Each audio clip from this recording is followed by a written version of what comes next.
and I think we've got a lot of people in here already. So I think we've got a quorum. So if you want to call the roll, that would be great. Okay. Okay, Gregory Braille, I'm here. Phil Burton, Yo. Tony Carrasco, Here. In-Yang Cho, not here yet. Larry Klein, Here. Nadia Nayak, Here. Keith Reckdahl, Here. Dave Shen, not here yet. And Carrie Templeton. Here. Okay. Great. So we're going to start today with a staff update. So I'm going to turn it over to Ripon. Are you going to lead us? Sure, I can do that. And I'll have a brief presentation on some of the questions regarding Churchill options, on the tunnel options, and some of the existing infrastructure that we have in place in Palo Alto. Also, we like to remind everyone that the town hall has been, virtual town hall has been extended to the September 14th to accommodate for additional people to view and comment. So we welcome anyone who is watching us or who has some time still. We are open to comments and questions. So we encourage you to visit a virtual town hall. In regards to the questions, I will share my screen.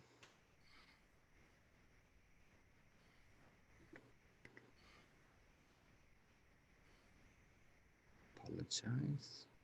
And then while you're looking for that, I just wanted to acknowledge that In-Young and Dave have joined us for the record. Share screen.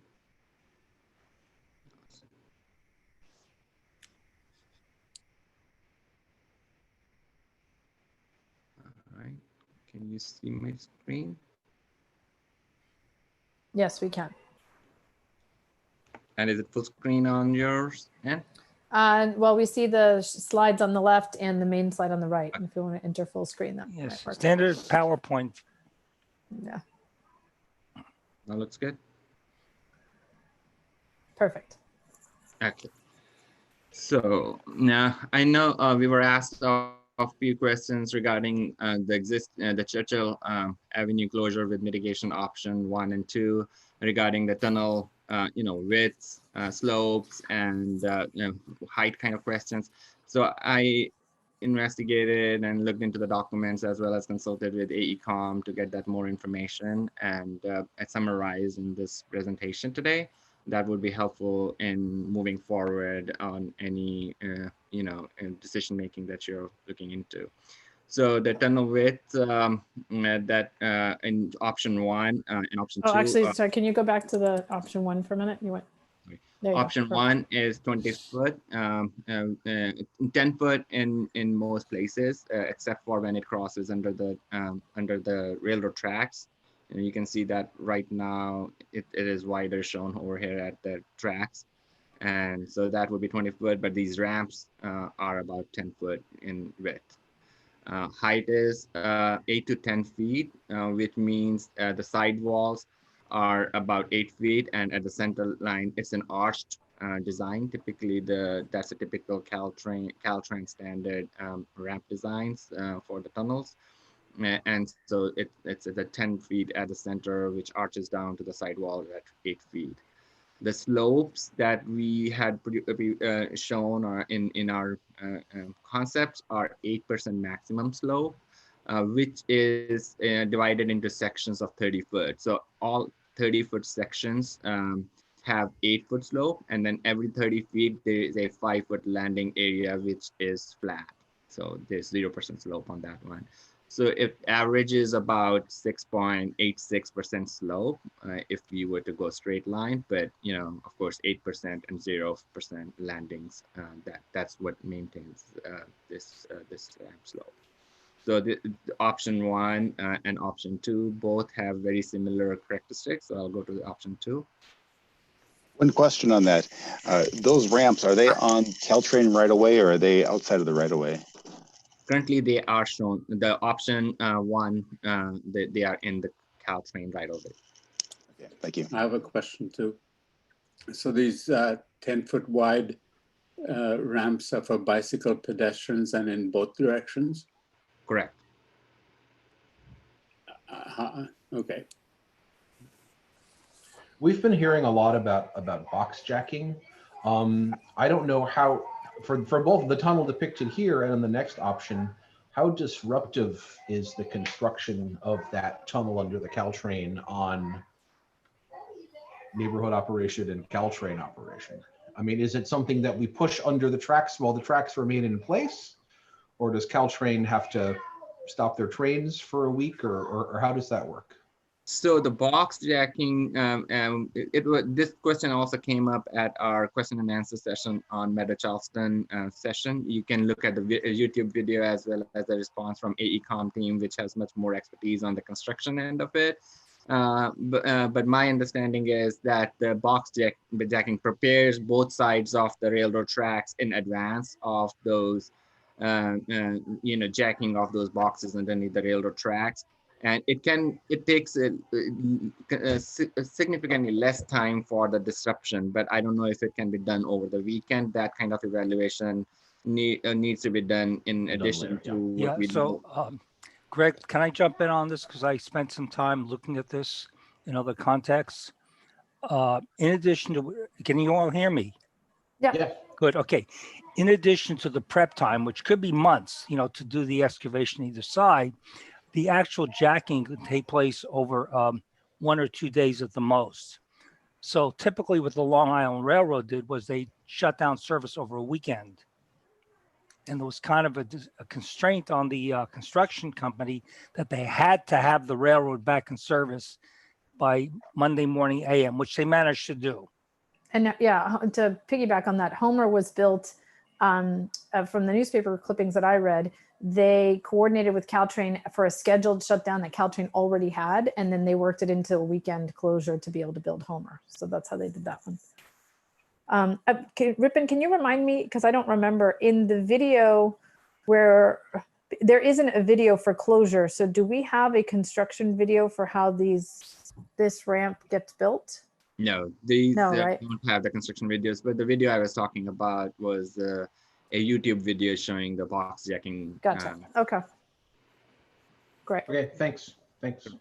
So similar to option 1, option 2 has similar parameters. For tunnel width is 10 foot wide and 10 foot wide undercrossing also.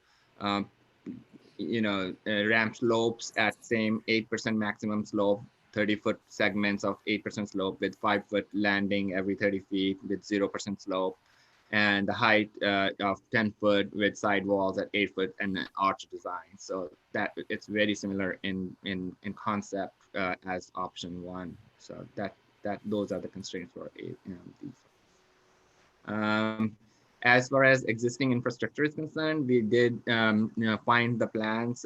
Actually, I just received these plans this morning and went through all those plans to look for these, the drawings that pertains to that. Excellent, thank you.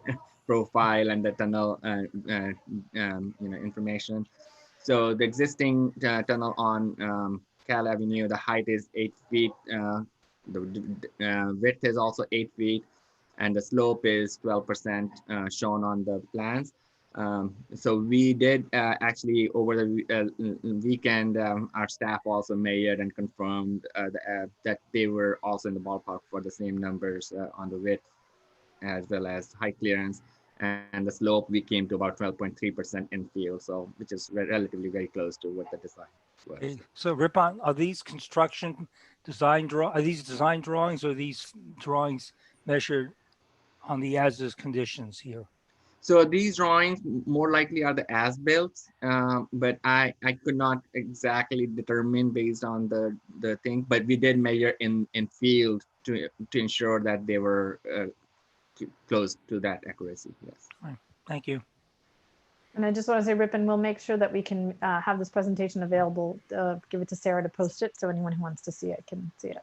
Yes, I was just not prepared to just a moment before this meeting. No, so it's totally fine. Yeah, I understand you just got it, so it's hot off the presses. I did also want to acknowledge Keith, who went through the extra trouble himself of also downloading an app and going to on site to measure. And Keith can confirm it's also at 12%. So everybody's numbers are in the same ballpark. Sure. And also looking in California, Homer Avenue undercrossing, the tunnel width at the underneath the tracks were 20 feet. The ramp slope was 1 to 12 that were shown on the plans, which comes about 8.33%. We did measure at different locations on the ramps, and we were finding about 7.34% and measurement for the ramp slopes. You know, the ramp width was 8.5 to 9.5 feet wide at most places, and the height within the tunnel for the vertical clearance was 8 foot and 3 inches. And that's what was shown on the plan. So we were able to kind of make you know, similar findings in the field that they were built this way, these ways. So Nadia, I just want to make a point that this is a one-way ramp at 8 feet or 9 feet. And then the second point, it's not a long distance to go down an 8% ramp. It's a short distance, and that's much easier than a very long we did measure the length of it. They were about 100 feet in length for those ramps, 97 to 99 feet. On the, you had another question regarding this, regarding the slopes. If we were to increase this or reduce the slope to you know, 5% or 4%, how would it affect on the length of those ramps? So this graph shows how it does. So at 5%, the length of those ramps would be at 300 feet. 4.5 would be 333. So there's that depiction of with the grade, how long does it take to achieve that and to come to that grade. So that's an additional information. Thank you. Just at one point that these were for below 8 at 6.5%, or you know, the current one which is shown over here is at around 6.86%, which is factoring in that 30-foot ramp and 5-foot landing areas at 0% slope. So that's what averages out to about 6.86%. Rapunkin, I'm not understanding why it's exponential, but maybe I'm stupid. So It's parabolic. Inversely, yeah. X divided, or I mean, constant divided by X. Oh, okay. Got it. Another question that came up were the costs associated with these projects, and based on the AECOM previous analysis, it was about $17 to $21 million for option 1, and option 2 was $22 to $27 million. And one last thing that I recalled you looking, and I could not find the answers, but is about if it is feasible or if there was any feasibility analysis done for Seal Avenue tunnel. There wasn't any written documentation that we could find to support that information, but the street width's about the same as that of Churchill. So technically it should be somewhat feasible, but we would have to look into the consequences or the impacts on the other sides as well. This side, how does that transition occurs? But there may have been some previous studies that supports that it could be done, but more study would need to be. Yeah, I don't recall there was any, so that makes sense. So that concludes the information that I have for you guys. If you have any questions, I'll be more than happy to. Does anybody else have any more questions for Ripon? Ripon will be here as we start our rest of our deliberations, so we can always get them later. One comment I have is the ADA requirement is no more than 5% grade. But if you have those periodic landings, then you can go up to 8.3%. Well, thank you for that. Okay. Yeah, and I'll mention the East Palo Alto bike overcrossing again.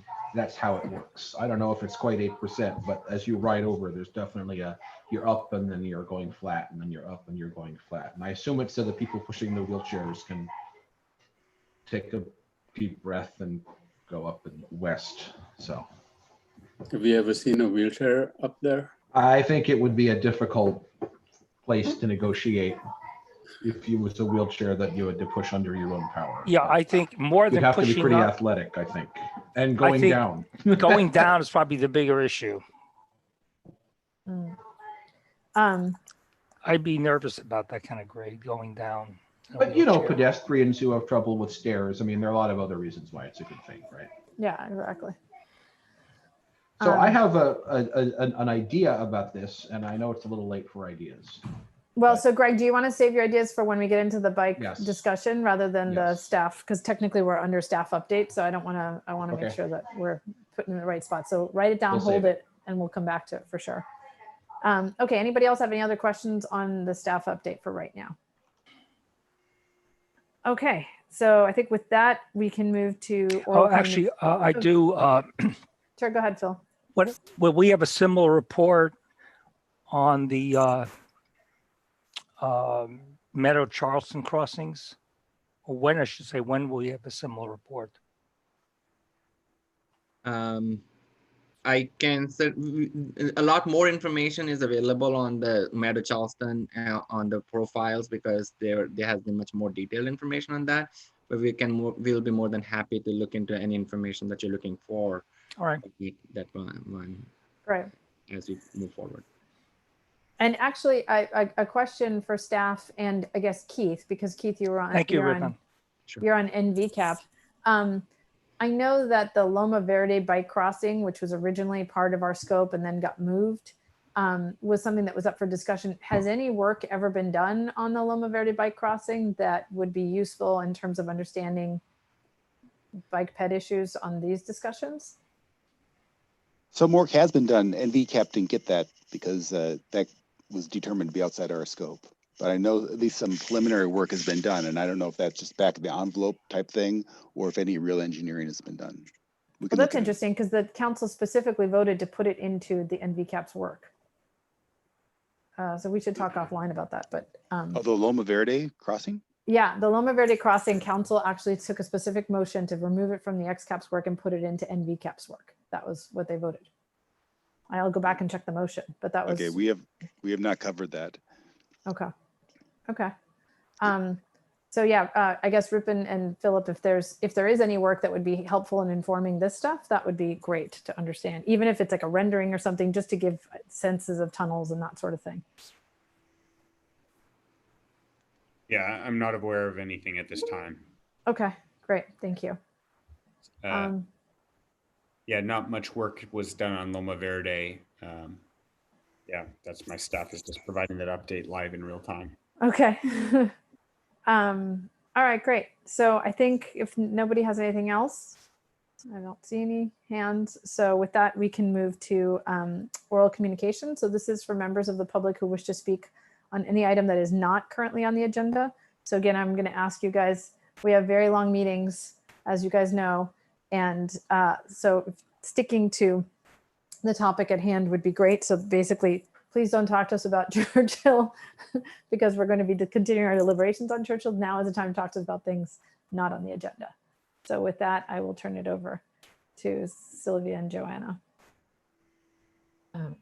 Hi, Chair Nyack. I see 4 hands raised. That's great. So they can have 2 minutes each. Okay, Kathy Jordan, you are the first speaker. You may unmute yourself, to be followed by Arushi Agarwal. Yes, thank you. You can hear me okay? Yes. Yes, so I'd like to talk about the XCAP, and thank you to the XCAP for the work and the long, hard hours that you put in.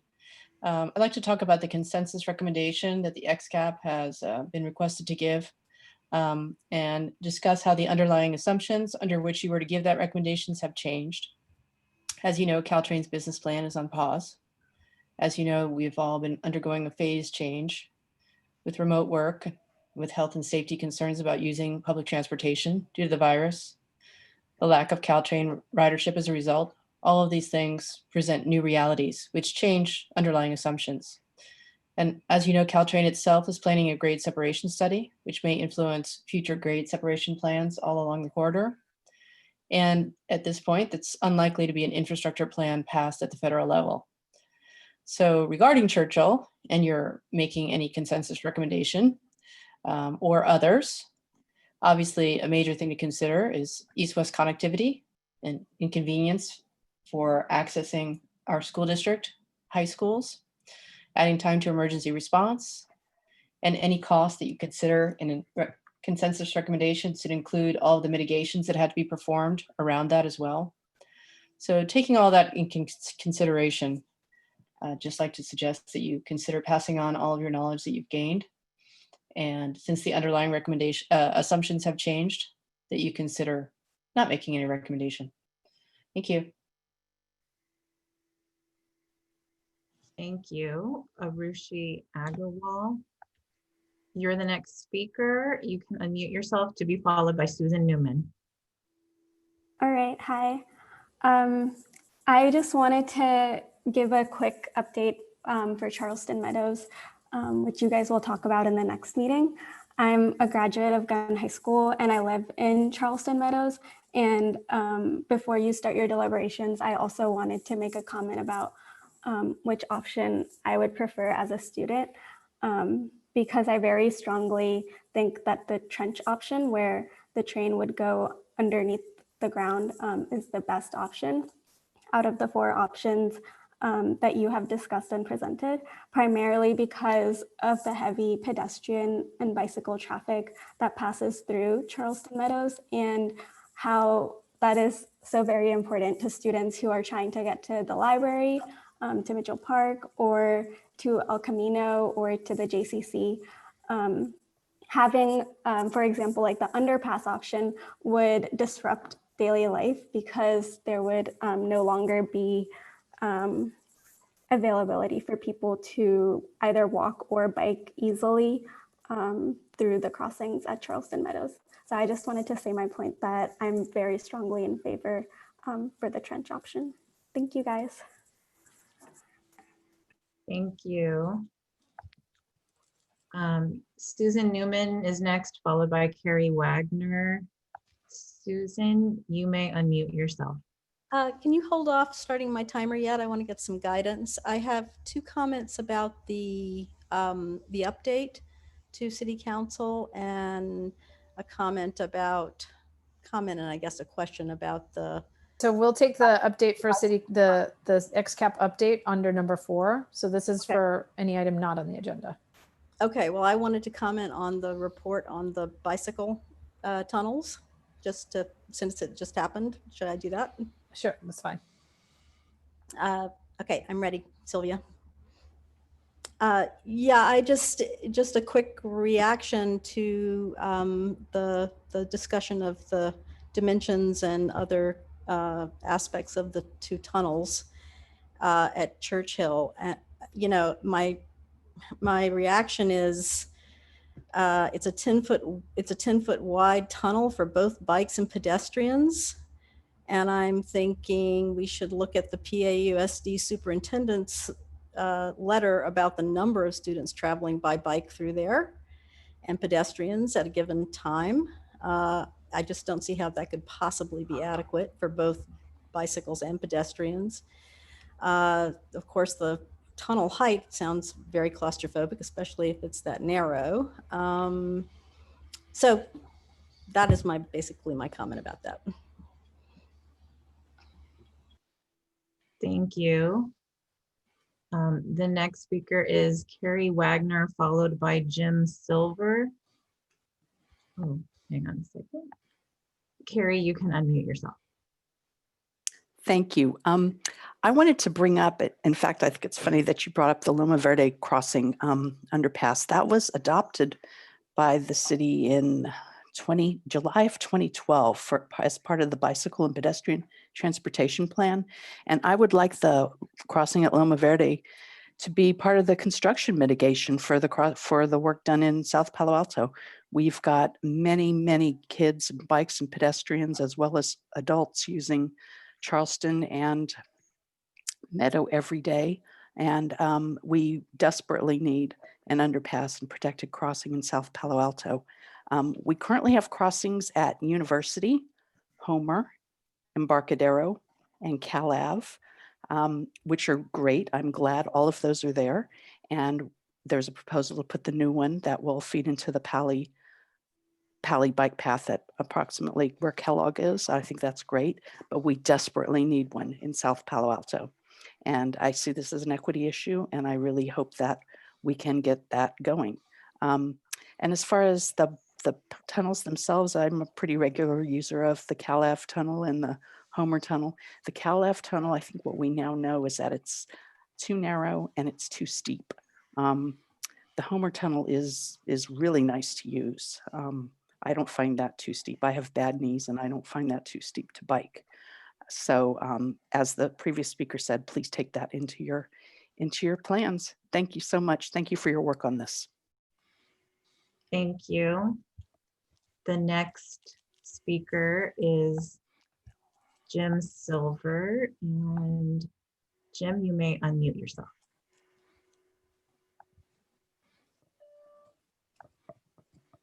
Thanks. I would like to, I'm a resident of the Fairmeadow area, and we are very strongly opposed to the elevated options, the viaduct and the hybrid option, because we think that will really divide the neighborhood and really leave a permanent scar in the area. And there's not a lot of other areas in the region where an elevated train like that is found in a residential neighborhood like we're talking about here. So we like the trench option, but I'm concerned that because of the requirement that the impact that will have on the creeks, that may not be acceptable. And if it's not acceptable, we very much like the underpass option, and we think that it can be, if particular attention is paid to detail, then we can make it so that it's accessible for bicycles and pedestrians. So, so that's the option that I most strongly favor, would be the underpass. So thank you very much. Thank you. I see no more hands raised. Great, thank you so much. Okay, that means we now move on to number 4, which is the draft of the XCAP update for City Council. So we did see this item last week. I added a couple of lines to indicate the progress that we made at our previous meeting. I did want to amend my own work. As kind of one of the speakers pointed out, we, as a group, we had originally talked about coming up with a consensus recommendation. Obviously for Churchill, we do not have a consensus recommendation. So I just wanted to add on the line that says at the September 3rd, 2020 meeting, XCAP voted, and I wanted to put the vote 6-3 with the no's being Phil, Keith, and I to recommend closure. That'll obviously be in the report as well. But I thought it was important for the council to know that it was not as unanimous as we would have liked. And so wanted to check in with everybody and make sure that, is there anyone who would object to that? Fine with me. Okay. Yeah. I mean, the council will probably face the same issue when they have the hearings at the time they're going to vote on these options. So they may as well know that there's not a unanimous view on this. Sure. Everybody okay? All right. I'm not seeing any hands. Oh, Tony, are you trying to say something? Tony, I think you're muted. Tony? We can't hear you. Tony?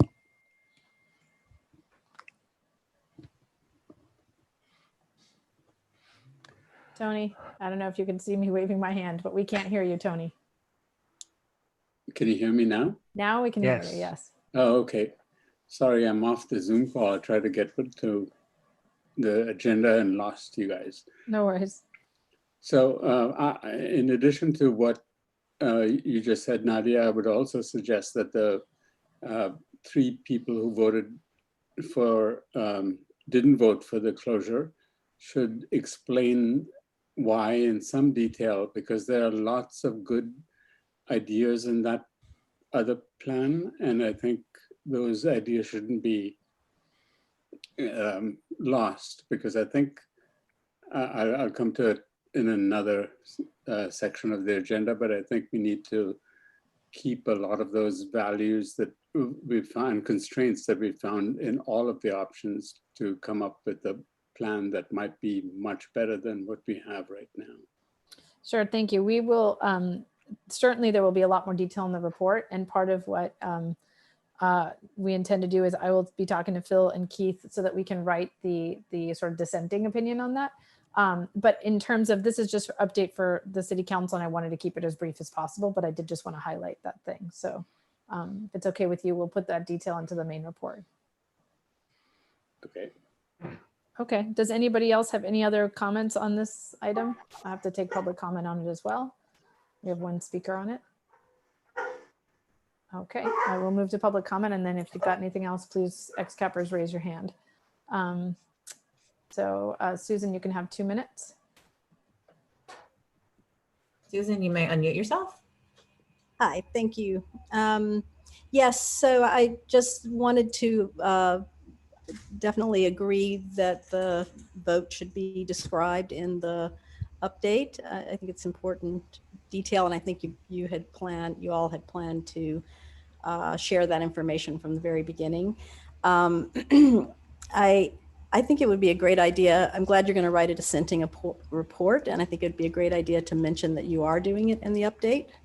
But I agree, it's too long to include, I imagine, in the update itself. And then I had one other question about the update, the PAUSD outreach part. I don't know what efforts exactly, I mean, I see what efforts have been made. I noticed that some of the information that I've seen in a recent letter from the PAUSD superintendent is not included in this description of what the superintendent discussed.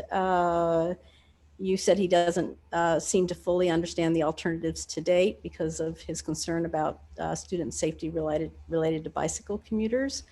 But I think the other thing that's in that letter is just exactly how the school will be affected by closing Churchill as far as getting their vehicles into the Churchill side of the school, all of their maintenance vehicles and the buses and so forth and so on. I think that's a really important point that needs to be highlighted there. Thank you. Thank you. Okay, XCAPers, any other amendments or changes anyone would like to propose? So no, it wasn't, you mentioned, and a number of people have mentioned also, yes, Don Austin sent around in his email to all parents this week so it looked like a cut and paste of the letter that he sent the staff in February. But I guess some people think that maybe this was some new information from him. I don't think it was, and I think you called it out. Do we need to go back and check and make sure it's the same information we had before? I did call it out. I did not get a chance to compare the before and after, but I thought it was a direct quote from his February 26th letter. I think it was too, and it said basically, you know, how can you consider closing Churchill for bicycles, which is we're not. So right, okay. Yeah. Okay. So yeah, I mean, unless there's any specific language, my feeling was the part of the report that explains why folks voted for the closure despite the letter from the school district is kind of the part that the 6 have to write. I'm writing the other 3 part. So, but that should be included in there. But this is just an update to council as to where we are in the process, not necessarily the nitty gritty of each alternative as we're deliberating it. So that's why I think my thing adequately covers it, but I'm open to changing it or amending it if anybody feels really strongly otherwise. And Greg, if you find it and it doesn't match, change it. Okay. Let me just. I'll give you a minute and I'll go to Carrie while you look that up. Carrie, you have your hand up. Yes, I just wanted to say, this isn't about your presentation, but since it has been mentioned, yes, I agree that in addition to a dissenting opinion, we need to clarify some of the comments that were made by the assenters as well, because there's definitely an understanding that there will be future more detailed iterations by staff on what those mitigations will be, and there'll be more opportunity for the public to contribute their input into what those mitigations will be. So just to make it clear, since we've mentioned one side, I want to make sure the other side was adequately covered so people aren't alarmed. Thank you. Yeah. And I do have in here, the line says details are still being deliberated, including mitigations and the options for the bike bed tunnel design. So hopefully Yeah, and that the covers thing it for me. Yeah. Yeah, and yeah, basically Don Austin just cut and pasted the letter they sent in February, which Okay. says, like what you said, a full closure of Churchill would impact student safety related to bicycle computers, 22 buses a day, 175 maintenance and operation trucks a day, and increased rail use negatively impacts the learning environment at Palo. So how would this work as what I can do is where I discuss the letter, I can put a hot link into where the letter lives on our website, so that if a council member wants to see it, then they can go and read the actual letter the way it was sent to us if they're interested. Good idea. Okay, so I'm going to make a motion. I propose that we have two amendments. One is that in the second paragraph, we update the paragraph to reflect the vote of 6-3 with the no's being Phil, Keith, and myself. And then on the second page where we have PAUSD outreach, I will place a link to PAUSD's letter so that somebody can read it if they wanted to read it in full. Does anyone want to second my motion? Tony? Yep. Okay. Sorry, I'll second the motion. Can I add one friendly amendment and may not be that friendly? It's talking about the viaduct. I don't think I voted to eliminate it. I think it was an 8-1 or something. And so I think we need to keep some parts of that viaduct proposal alive still. Yeah, so you will also be writing your dissenting. Yeah, so that, if you don't mind, I'll send you a sentence that talks about the positives of a viaduct. So I think that'll be good, but I think we should put that, my proposal is to put that into the actual report. Again, this is just an update for City Council on where we are. So yes, but not in this thing, if that's okay. Yes, then I'll second it without that without a friendly amendment. Okay, great. Anybody else want to speak on this item? Okay. All right, so let's take a vote. Greg? Aye, yeah. Phil? Yes. Tony? Yes. In-Young? Yes. Larry? Yes. I vote yes. Keith? Yes. Dave? Yes. And Carrie? Yes. All right, awesome. Unanimous. Thank you. Okay, so that leaves us on item number 5, which is the working group updates and member updates. So I had a conversation with Larry. Where we are now is we are going to give to staff for release at our next, with the next agenda, all of the updated, edited chapters that we have so far, so everyone can see them. And then your homework, XCAPers, once you get that, is going to be to write any, you basically have to give us all of your edits in writing and then send those back in time. And so I got to work with staff to figure out exactly how the timing of that works. It may take a week or two, depending on how this goes, because of course we have to give you time to get it. And then we've got to get time to get them all back and then make those public. And I think that chews up, unfortunately, like 2 weeks by my count, unless there's a faster way to do it. I don't think so. So just be prepared that you will have homework in the next week, which will be to read the chapters that we have so far. These are chapters, again, chapter 1, which is sort of an introductory into, what is this project all about? Chapter 2, which is a summary of kind of our process to date and what we've done and how many town halls we've had and that sort of stuff. And then we have the safety, oh my gosh, help me, Greg. What is the name of your section? It's just safety, I think. Yes, exactly. Thank you. So it is the safety section. And I think we have one other section, which is Megan's, but I don't think that one will be ready because it talks about kind of things we're learning. And so we're updating that as we're going through that process. Yeah, Nadia, I'm working on that right now. And that'll be a work in progress. So yeah, what I'd like to is like to have a short offline conversation with you about the scope. Okay. Because that could eat the whole world if I'm not careful about it. Yeah, no worries. And I Okay. don't think we want to eat the whole world on this. Well, yeah, I don't know. By the sky, it looks like something else might be happening already to the whole world. So, Not that we're being apocalyptic today or yeah, anything. for the record, when someone is watching this later on video, there are terrible fires, and the sky looks dark as night practically outside with this weird orange hue.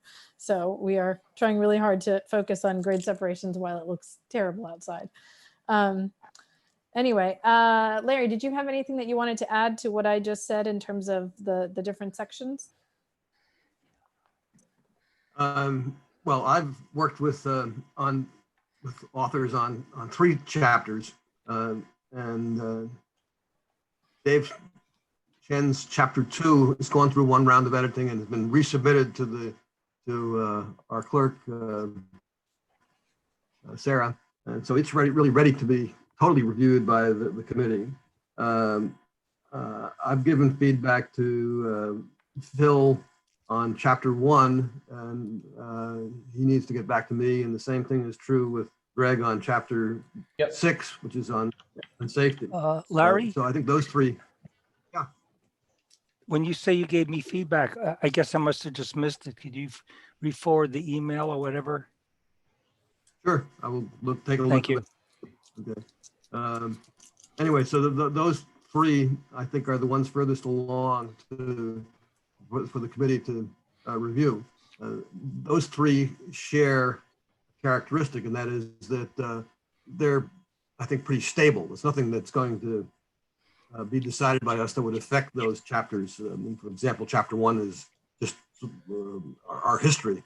And chapter 6 that Greg's on is those considerations apply to any of the alternatives that we've been considering. So those will be the first ones for the committee to review in full, so that we'd be prepared to put them in the final report. Chapter 5, which is what Nadia and I are going to be working on, which reflects what decisions we reached, is obviously the one that will be sort of the last, because our decisions are still in flux. So, and chapter 4 is the one that's most confusing, because we have an earlier draft by Megan and a subsequent draft by Phil and I guess Keith, and we've got to figure out some way to meld them into something that's sort of a merger of all that. So I think that's where we are, and we should be expecting to start reviewing them, well, probably in two weeks, so we can hopefully get a final report out by the end of October. Yeah. Go ahead, Phil. Yeah, so I was hoping we could get some public feedback on the parts that have already been published. So is there any way we can kind of encourage that process? Well, you can speak about it now. I mean, the chapters have been made public, and so anytime during public comment that someone wants to give feedback or wants to email the XCAP, we would encourage folks to do so. So let me speak to everybody who's from the public who's on this call. Your feedback is very important. We aren't and we won't work in a vacuum. I won't say that silence indicates assent, but non-silence can indicate constructive criticism, which I think I personally need. I'm not going to speak for the others in the group. Thank you. Thank So you. do you want me to criticize you? All that happens all time anyway, you know. Get online. Only joking. Okay. So again, XCAPers, when we put out these chapters, then essentially, if you have thoughts, you need to send them in writing. Otherwise, we will assume you're okay with whatever was sent in.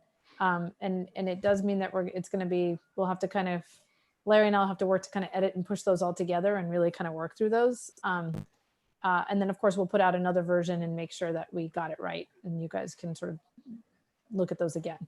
But this is going to be kind of the messy part, and apologies in advance because it's hard to do this. And this is obviously one of the struggles of the Brown Act. We knew that this is where it was going to be hard, and it will be. So, so who do we send? Who do we send our comments in writing to?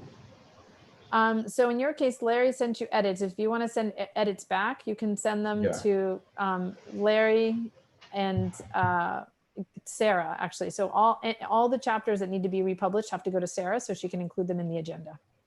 Okay. So, and I don't know if Sarah, well, I'll get back to you offline about what the deadline is for that. Because I haven't sent anything to Sarah. All I've done is shared a Google Doc with Larry, unless you did Okay, something. yeah. So if you could send it, you have Sarah's email. She's the one who sends us. I will email them. So 2 questions. I will email the link to my chapter to Sarah. After I incorporate Larry's edits, and then, but when we have comments on the other ones, and you say they should be made in writing. I'm going to put a cover note and give very specific directions on how to do all this, because to be honest, I have to discuss with them how this is going to get done. So Thank you. I will get back to you on the specifics. So don't send it to XCAP@cityofPalo. No, please don't. Yeah. Okay. I'll give you details on that. Okay. All right. I think with that, we are ready to move on to number 6, which is continuing the deliberations of Churchill. So for this item, as you guys know, it's continued from the previous 2 weeks. So we're only taking public comment from folks that we have not heard from previously. And the staff does have an updated list of folks that spoke 2 weeks ago and then at our last meeting. So if you did not get an opportunity to speak at those other meetings for whatever reason, then this would be your last meeting to do so. So we would encourage you to please raise your hand now. And each person can have 3 minutes for this part. And I will turn it over to Joanna and Sylvia so they can deal with the folks who've raised their hand, which I don't think I recognize the names, but I don't have the list in front of me, full disclosure. So I'll leave it up to you guys. Thank you, Chair Nyack. I don't see any duplicates right now. I see 3 people with raised hands. Lisa Nissim is first, Theodore Nissim is second, and Peter Henry is third. Lisa, you may unmute yourself. Okay, well, Theo is here with me to cede his time if needed. Okay, Chair, are you allowing that? Yes, I am donating my time to Lisa. Okay, go ahead. Thank you. Okay, I want to thank XCAP members who have listened to Southgate residents and understand that closing Churchill is not an option. I want to let you know how distressed my family and my community are that the XCAP overall favors closing Churchill and therefore disconnecting Southgate from Palo Alto. We did not move to Southgate over 20 years ago to live on an island that you have voted to create for my neighborhood. Southgate is a part of Palo Alto and should remain so. It's not your job to disenfranchise Southgate by closing us off from the rest of Palo Alto. After the hard work Southgate residents contributed to this process by 1, devising the workable alternative of the partial underpass, and 2, conducting a survey showing that the overwhelming majority of the Southgate community do not want Churchill to be closed, I am shocked and disappointed that XCAP has disregarded us to support what some of you have characterized as the easy and cheap option. Did you consider closing Charleston or Meadow crossings as options because that would be easy and cheap? In addition, important entities impacted by your recommendation have not been involved in the discussion, namely Stanford and PAUSD, not to mention the neighborhoods west of El Camino, which will also be isolated from Palo Alto, such as Evergreen, College Terrace, and Stanford residents. Have you considered how access to the Stanford campus will be constricted by closing Churchill? Has XCAP offered solutions to the multiple severe problems raised by the district superintendent? Clearly, the impact on the district's buses and on Pali merit consideration, as do the challenges Stanford faces in campus access, as well as other Palo Alto neighborhoods west of El Camino Real that will be cut off from downtown and other parts of Palo Alto by closing Churchill. From the information presented to XCAP, it is clear that no one can have a full understanding of any of the three options without a comprehensive engineering study of each option. Without greater technical and detailed input, it is impossible to know what is feasible and what is not. You have devoted an amazing amount of time listening to general estimates of the impact of each option, but XCAP simply does not have the information to pass judgment on the impact of each option and should be letting the City Council know this. I am further concerned about the number of XCAP members who have left the committee in recent months and those with a personal stake, i.e. living on Churchill, who have not recused themselves from the recommendation due to their blatant conflict of interest. If XCAP had a full roster of members and those with a conflict of interest taking the honorable action of recusing themselves from voting, the discussion at this moment might be, or the decision at this moment might be different. I urge XCAP to pass on to the City Council facts about what you have learned from your months of discussion, which clearly point to the need for more detailed engineering analysis of each option without making a recommendation. Thank you. Thank you. The next speaker is Pete Henry, followed by Michael Roseman. Oh, sorry. The list is shifting. Sorry, hang on a second. No worries. All right, yes, Pete Henry, please begin. Hello, your time. can you hear me? Yes, thanks. I'm a resident in Southgate, and I agree with the prior party, what they were talking about. My concern is, I'm joining this rather late, but my concern is that have there been any estimates of cost, and who is going to pick up the cost of this? My questions are those two. Okay, thank you very much. The next speaker is Michael Roseman.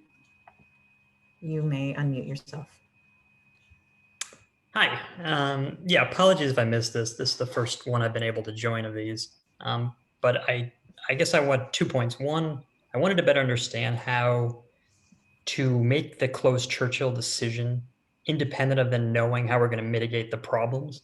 Seems like those should be linked into the decision. Because if we don't have a good solution to mitigate the problems, then it seems like it'd be a problem with going with closing Churchill. The other point is, yeah, I was uninformed until now that we do have members of the committee that live on Churchill. That does seem like a blatant conflict of interest to me. And I find that very disheartening to learn. So those are my 2 comments. Thank you very much. I don't think anybody lives on Churchill. That's misinformation. Actually, thank you, Yin Yang. There is one, actually there is one, Dave Chen, but he doesn't live in Southgate. Yeah. Okay, well, to the member of the public who was unfamiliar with where the costs are, you can go to the connectingpaloalto.com website, and under the reports, you find a section called fact sheets, and on the fact sheets, they have the cost for each of the items. As to where the money comes, that is not a question that XCAP is dealing with. That's a question I would tell you to go talk to City Council about, because we don't know. We're just working on the solutions part. So I just wanted to direct people who are new to this process to that website. It's connectingpaloalto.com. Also, if you've not had a chance to visit the virtual town hall, if you just joined the meeting, the virtual town hall has been extended until the 14th, Philip? Yeah, that's correct. And I'm actually in the virtual town hall again. Once again. I see your background. You love hanging out in there. Yeah, if I can also add that there's also there's the matrix, which has a comparison of all the costs at the different alternatives that you can also find both in the virtual town hall and on connectingpaloalto.com. Thank you. Yep. You know, just to discuss, the makeup of the committee was actually selected because they were people in the impacted areas. So I just want to make that clear that that was a known thing when all of this began. And so, yeah, Philip. And if I can, there's only one fund source that has been already identified for this, and that is the Measure B, which is estimated to produce about $700 million to fund, or 700 or $750 million. I can't remember. 700 million. Yeah, 700. But of course, that was in, I think, 2018 dollars. Yes. Something like that, which who knows what that is today. But over 30 years for 8 grade crossings to occur in Santa Clara County, of which 4 of those are in Palo Alto. Right. The other 2 are Mountain View and the other 2 are Sunnyvale. So we do have some funding identified. So thank you for that. Okay. I think that's it with our public comment. So I see one hand up. Tony, your hand is up. Did you want to unmute yourself and start us off, or? Tony, was that your hand up from before, or? It was up from before. Okay, no worries. Okay, so what I intend to do today is to, I'm going to share my screen so that you can see what I've got here. This is a summary of what happened at the last meeting. So here's just the vote. And then these are the potential mitigations that were discussed at the last meeting. And so I wanted to make sure that, number one, that I got them all. And number two, that the ones that we have questions on, we get some clarification. And so you'll see I've highlighted those in on the page here. And so I think, Dave, the first one relates to you. You had talked about wanting some mitigations discussed about traffic inducement, and you mentioned some intersections, and unfortunately the video wasn't up when I took these notes, so I didn't get a chance to go back and listen. Can you talk a little bit about what you meant by that, and how, because there was some confusion from staff about whether that was already addressed in the traffic report? Well, there's some thinking about if further exploration was done on the partial underpass, that traffic inducement should be studied there. Okay, so this first one referred to the partial underpass. Yeah, okay. But I think also, well, let's see. Because if you close Churchill, there wouldn't be any additional traffic on Churchill, right? Right, yeah. Okay. But at the other 2 locations, didn't know if more work needed to be done or not, but just wanted to double check. Okay, Philip or Ripon, did you want to sort of fill in here what we kind of discussed? And yeah, I'm not sure if the word traffic inducement gets differently understood by traffic folks, because traffic inducement occurs when there is an overcapacity created at an intersection or within the roadway system. So by replacing an existing infrastructure with less than or equivalent to, there is no additional capacity that is being created. So I wasn't sure when you refer to traffic inducement, what is the intent or consideration in that matter? So if I can get a little bit more clarification as to when you use the term traffic inducement, I could not relate that to the additional study that would be needed. So, yeah, sorry about that. Excuse my poor use of language that I don't use every day. So, first, it was about the partial underpass on that length of Churchill, where if we kept it open, despite it being closed on the other side of Alma, would it draw more cars there? And I don't think the study had looked at, or was it even possible to look at, the fact that if that was open, would it draw more cars there to enable its, to take advantage of the fact that it's open? That so one that's I understand, yeah. Yeah. But currently it is open. So right now it's existing versus proposed condition, right? So that's where. I think the question relates to efficiency. So the partial underpass And we can discuss this again when we come back to like why we didn't choose that. But the partial underpass would make that intersection more efficient because you'd no longer be waiting for the train. And so it is a change in conditions, because if you're a driver and you have a choice of, do I want to turn on Churchill or do I want to turn on Embarcadero? You now have a choice that's more efficient, and does that therefore induce more on that segment of road? I think that's what Dave's trying to say. So if we are looking into that, there was a discussion on the traffic inducement that those minor improvements does not add significant capacity and therefore are kind of considered as, you know, the limited capacity 5% or less that would be. So we can include that in there, Dave, as something that we highlighted and that was responded to. We can talk about that when we come back to it in the other section. But in terms of your El Camino and Embarcadero and El Camino, Oregon and Page Mill, I think that also relates to this bullet, which I'm going to move up just to put next to this one, which is that there is an existing bike plan that was approved in 2016 that deals with bike improvements on the north side and of Embarcadero, and also had some changes to the Embarcadero El Camino intersection. And I wanted to hear how those are kind of put together with the traffic study. Ripon, obviously, I don't think you were here, but Philip, I don't know if you could fill in a little bit of color on that one.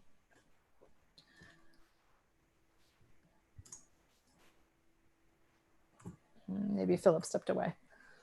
May I add one to that? Because I think I said later about study a different opening to Town and Country, a different entrance to Town and Country. I have that one down here. Yeah, so that may also be part of that as well, where okay, I'll move that up so that it's closer to it so we can relate them. Yeah. Okay. So in case you guys are not aware, in 2016, the council voted to, let's see, I'm gonna pull it up here. The council voted to do there was an option 1 and an option 2 for bike ped improvements. And they voted, this is option concept 1. So let me get my bearings. So right here at Embarcadero, I don't know if you guys can see this, or do I need to make it bigger? Let me know if I need to make it bigger. And let me move it over. But right here at Embarcadero, see there was this additional bike path and changing of the way the striping goes. And so there was a question about how does that plan jive with the alternatives that the consultants came up with in terms of the intersections here related to a closure and the mitigations. So Philip, I see that you're back, so maybe you know what ended up happening. That one's actually alternative 2, I realize. Alternative 1 is up here. Yeah, so I just want to let you know that this project, everybody probably already knows this, but this project was on hold until a decision was made for, was previously put on hold, waiting a decision for grade separation. But at the latest budget session, council elected to remove this from being a project that we're moving forward at this time. So this project's currently not under consideration. Okay, so. Financial constraints. Okay. All right. So that gives some clarification to the neighbors in Professorville who've been asking for this. So thank you for that. So I will put here now defunded.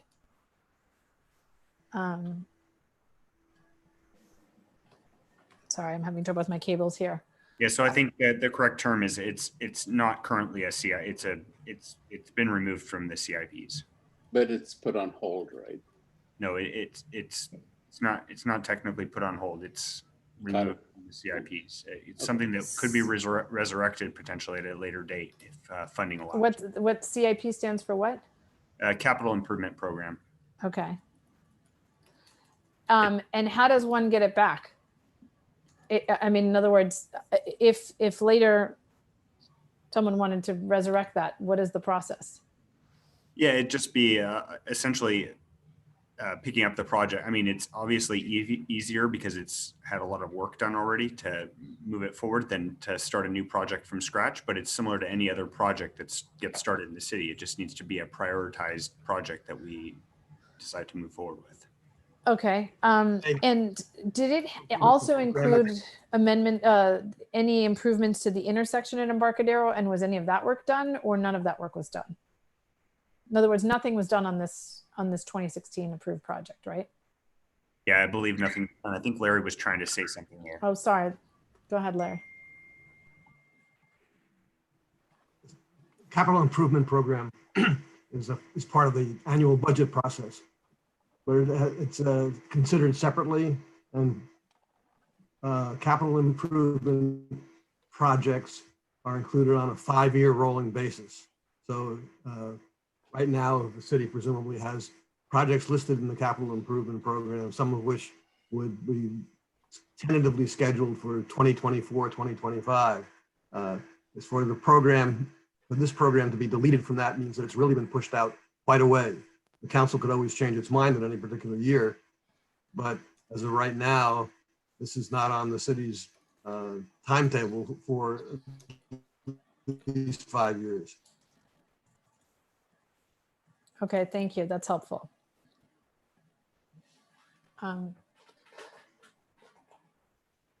Okay, so I will rework some of the words, but essentially it sounds like any mitigations proposed for the Embarcadero Emerson High area and for El Camino and Embarcadero need to be, should maybe be looked at in conjunction with the now canceled 2016 bike project.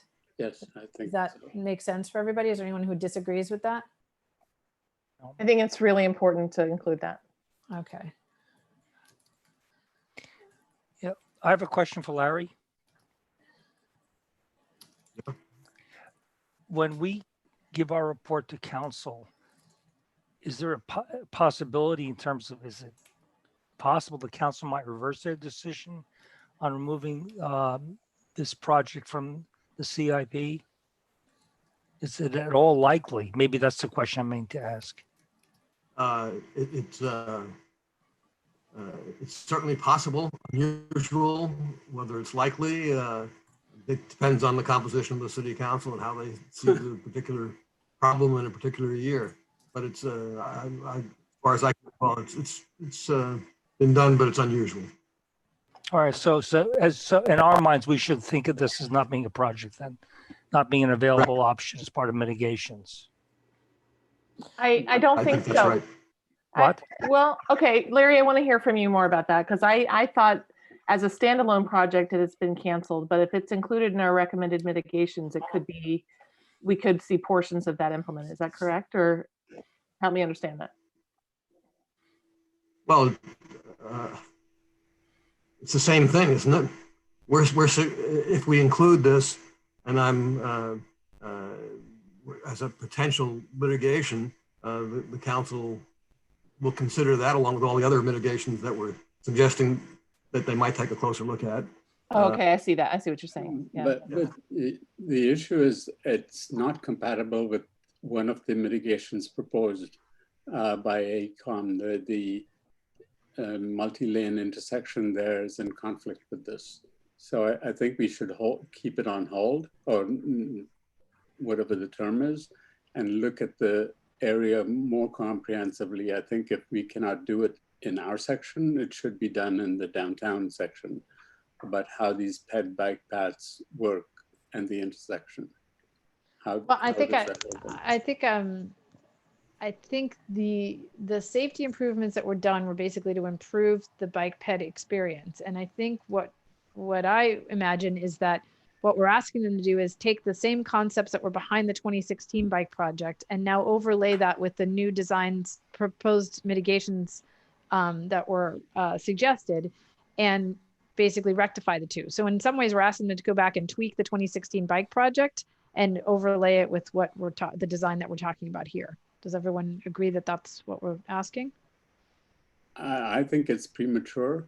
I don't think the Well, we're asking them to do more work, right? We're telling the city, you're going to need to mitigate this, and these are places where you're going to need more work. And we're trying to say, you need to take another look at this, because right now, the 2016 bike plan that has now become unfunded does not line up with the designs that were proposed for the mitigations.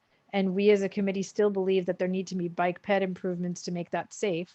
So please, you're going to have to look at that more closely if you follow a recommendation to go with this design. Isn't that what we're saying? Yes, I think so in detail, but Nadia, I have a big picture concern. And that is, I think, on potential mitigations, there are some inequities, and how equity is looked at is pretty important on this one. For instance, the equity of transferring more cars to Professorville and increasing the amount of the traffic on the on-ramp through Professorville is a, to use Greg's words from about a year ago, it's taxing the man behind the tree. I think the other issue is our, I think there's a lot of work to be done before we can come to any detailed conclusion about who gets taxed and who benefits. And I am still uncomfortable with that issue. I don't think these potential mitigations fully cover the equity issue. And so I think I hear you. What I would propose then is what we're supposed to do is what our group is doing is basically at a high level saying, hey, council, we looked at the 3 options for Churchill, a viaduct, a partial closure, or sorry, partial underpass and a closure. And the committee ended up on a closure. But we realized that that needs to be mitigated. In addition to the baseline mitigations provided by Hexagon, here are other things that we need to look at. So Tony, to your statement about equity and stuff, I thought you were going to say you're going to talk about downtown Palo Alto. So I added this sentence down here that says a statement regarding how alternatives considered for grade separations of Palo Alto Avenue could impact traffic patterns at Embarcadero and Alma and Embarcadero at El Camino. So basically the recognition that we do understand that north of Embarcadero, should any different designs be chosen for Palo Alto Avenue and downtown, that could have some collateral effect as well on this area. And even though it's not in our project, we're flagging this for the council and the future folks that this is something they need to look at. Does that cover part of the, because I know you've worried about that before, does that cover that? It covers it partially, but I think this Embarcadero issue and what that configuration will be is so tied to what happens in the north of Embarcadero that I don't know how you make a decision now without knowing that information. Well, we made a decision. You made a decision on the 3 We alternatives, but then now you're from there on, you're asking the city to do further studies. So could you maybe phrase what you're asking for in a request for further study, and then that might. I'm asking that the Embarcadero intersection be revisited once you get the information of where the location of the tracks will be in the northern section. Okay. And then I have one more, and that is we need to mitigate the school district's buses and delivery vehicles somehow. We don't have a solution to that yet. Well, I don't know, outside of the mitigations that were given to us by the traffic consultants, what else we might be able to say. I mean, basically the traffic report states that the mitigations that they have proposed will be enough to mitigate the impact on school buses and delivery vehicles. If we don't agree with that, we have to figure out a way to frame those concerns with some pointed suggestions. And I'm taking notes here at this point. So if anyone's got language to help me with that, that would be I great. think we got to ask the school district if there are solutions to our proposed option. If they have solutions, I don't know if we have them. Yeah, I mean, I kind of saw that as traffic, and the idea of the mitigation options are to reduce the impact on the traffic, and that the school buses and maintenance vehicles count as traffic.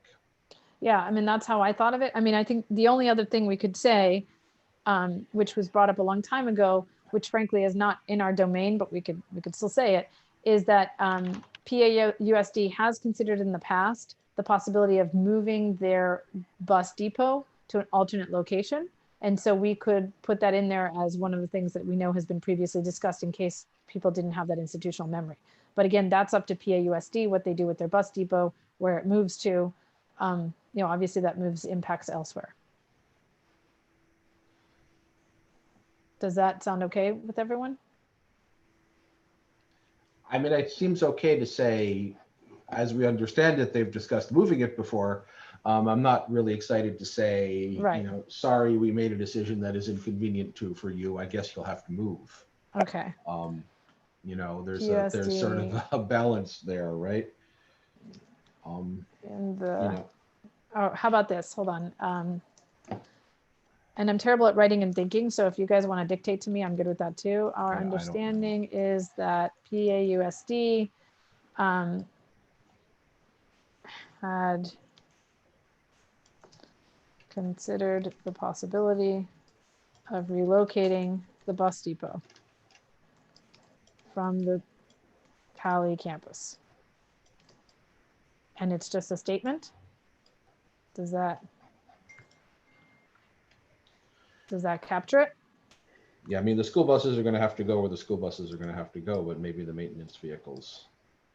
Oh, I'm not sure unless they provided that. I haven't heard that unless they provided that direct feedback to us. I'm not sure. I would recommend including that. I think that's really PAUSD's decision, but I might have missed something. Are you talking about the maintenance vehicles or the buses? I'm just talking about the relocation. Yeah, I think the if there's anybody who feels strongly against it, I think the group just wants to acknowledge that it is something that we heard at some point. I mean, part of this report is just making sure that we air all of the things that we heard, whether or not that's actually what's going to happen. Obviously, I don't know, but that, you know, because it could have, I don't know, for those of you who voted in favor of this option, did that feed into your reasoning as one of the things that, you know, didn't concern you about a closure? And if so, is it fairly stated here? Is my question to you.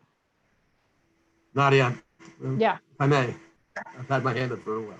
Oh, I'm sorry. I can't see Larry because I'm typing and I can't see the hand raising thing. So I apologize. Okay. I'm not in favor of including that at all. It seems to me that when we start talking about where the school district should be, even raising the possibility, I think, is getting into the school district's business. One of the things in Don Austin's letter is, of course, is a statement to the effect that, well, this is the city council's business, and whatever the council does, ultimately, we'll have to live with. In the same way that that's the way the relationship works between the two agencies.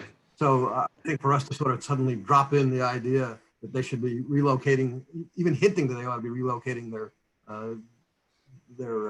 transportation facilities, it seems to me to be exceeding our bounds. And of course, the school district does have access.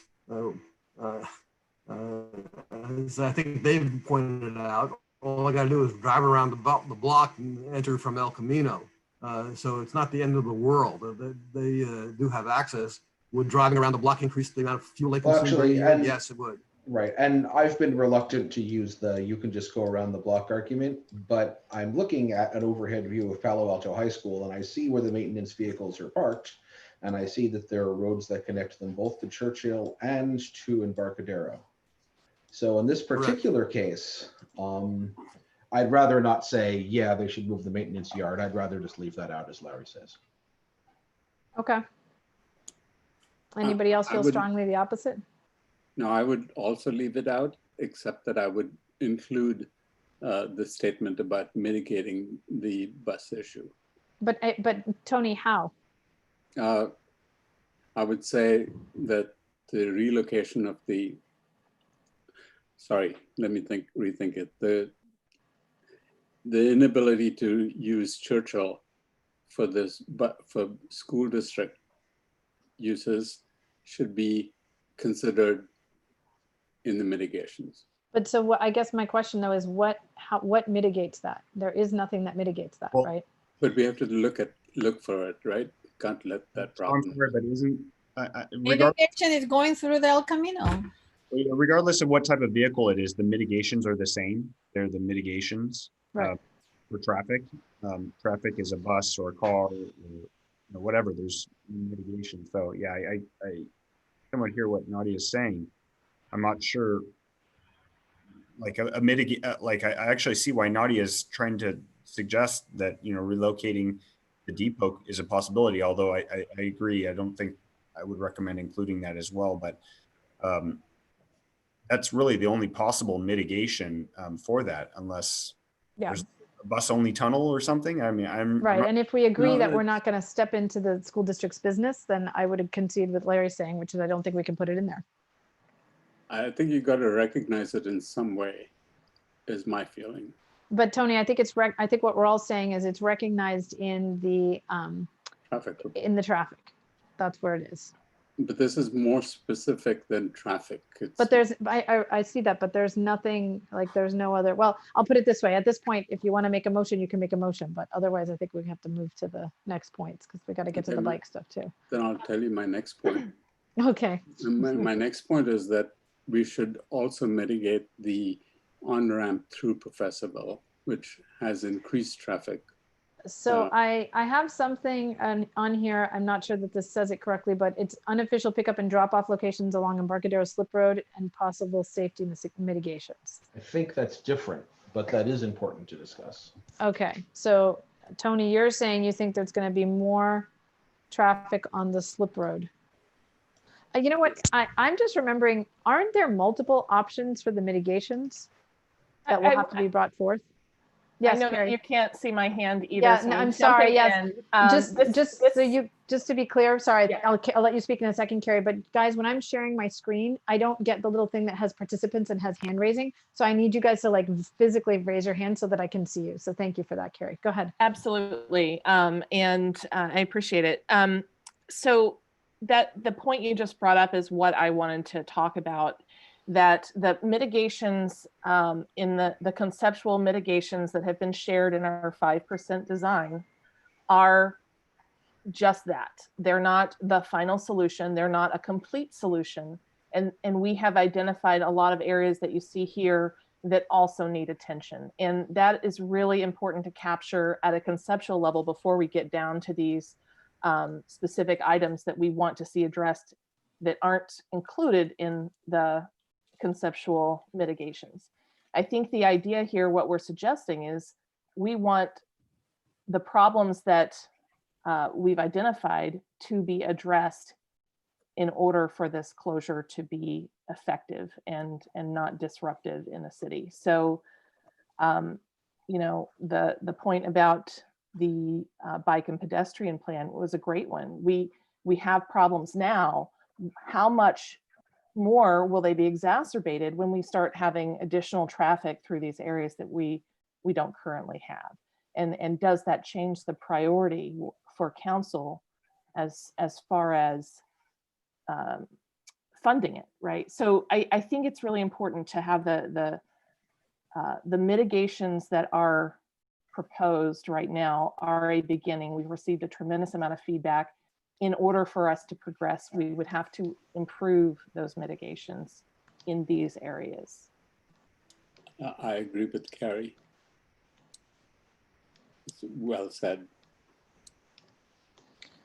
So I'm just adding a sentence. The existing mitigations provided by the consultants are baseline, and we need additional mitigations. Areas of concern are, and then we can list them. They're not baseline. They're conceptual, and we've identified that they don't meet our minimum standard. Okay. And these things need to be addressed for them to meet that baseline. Okay.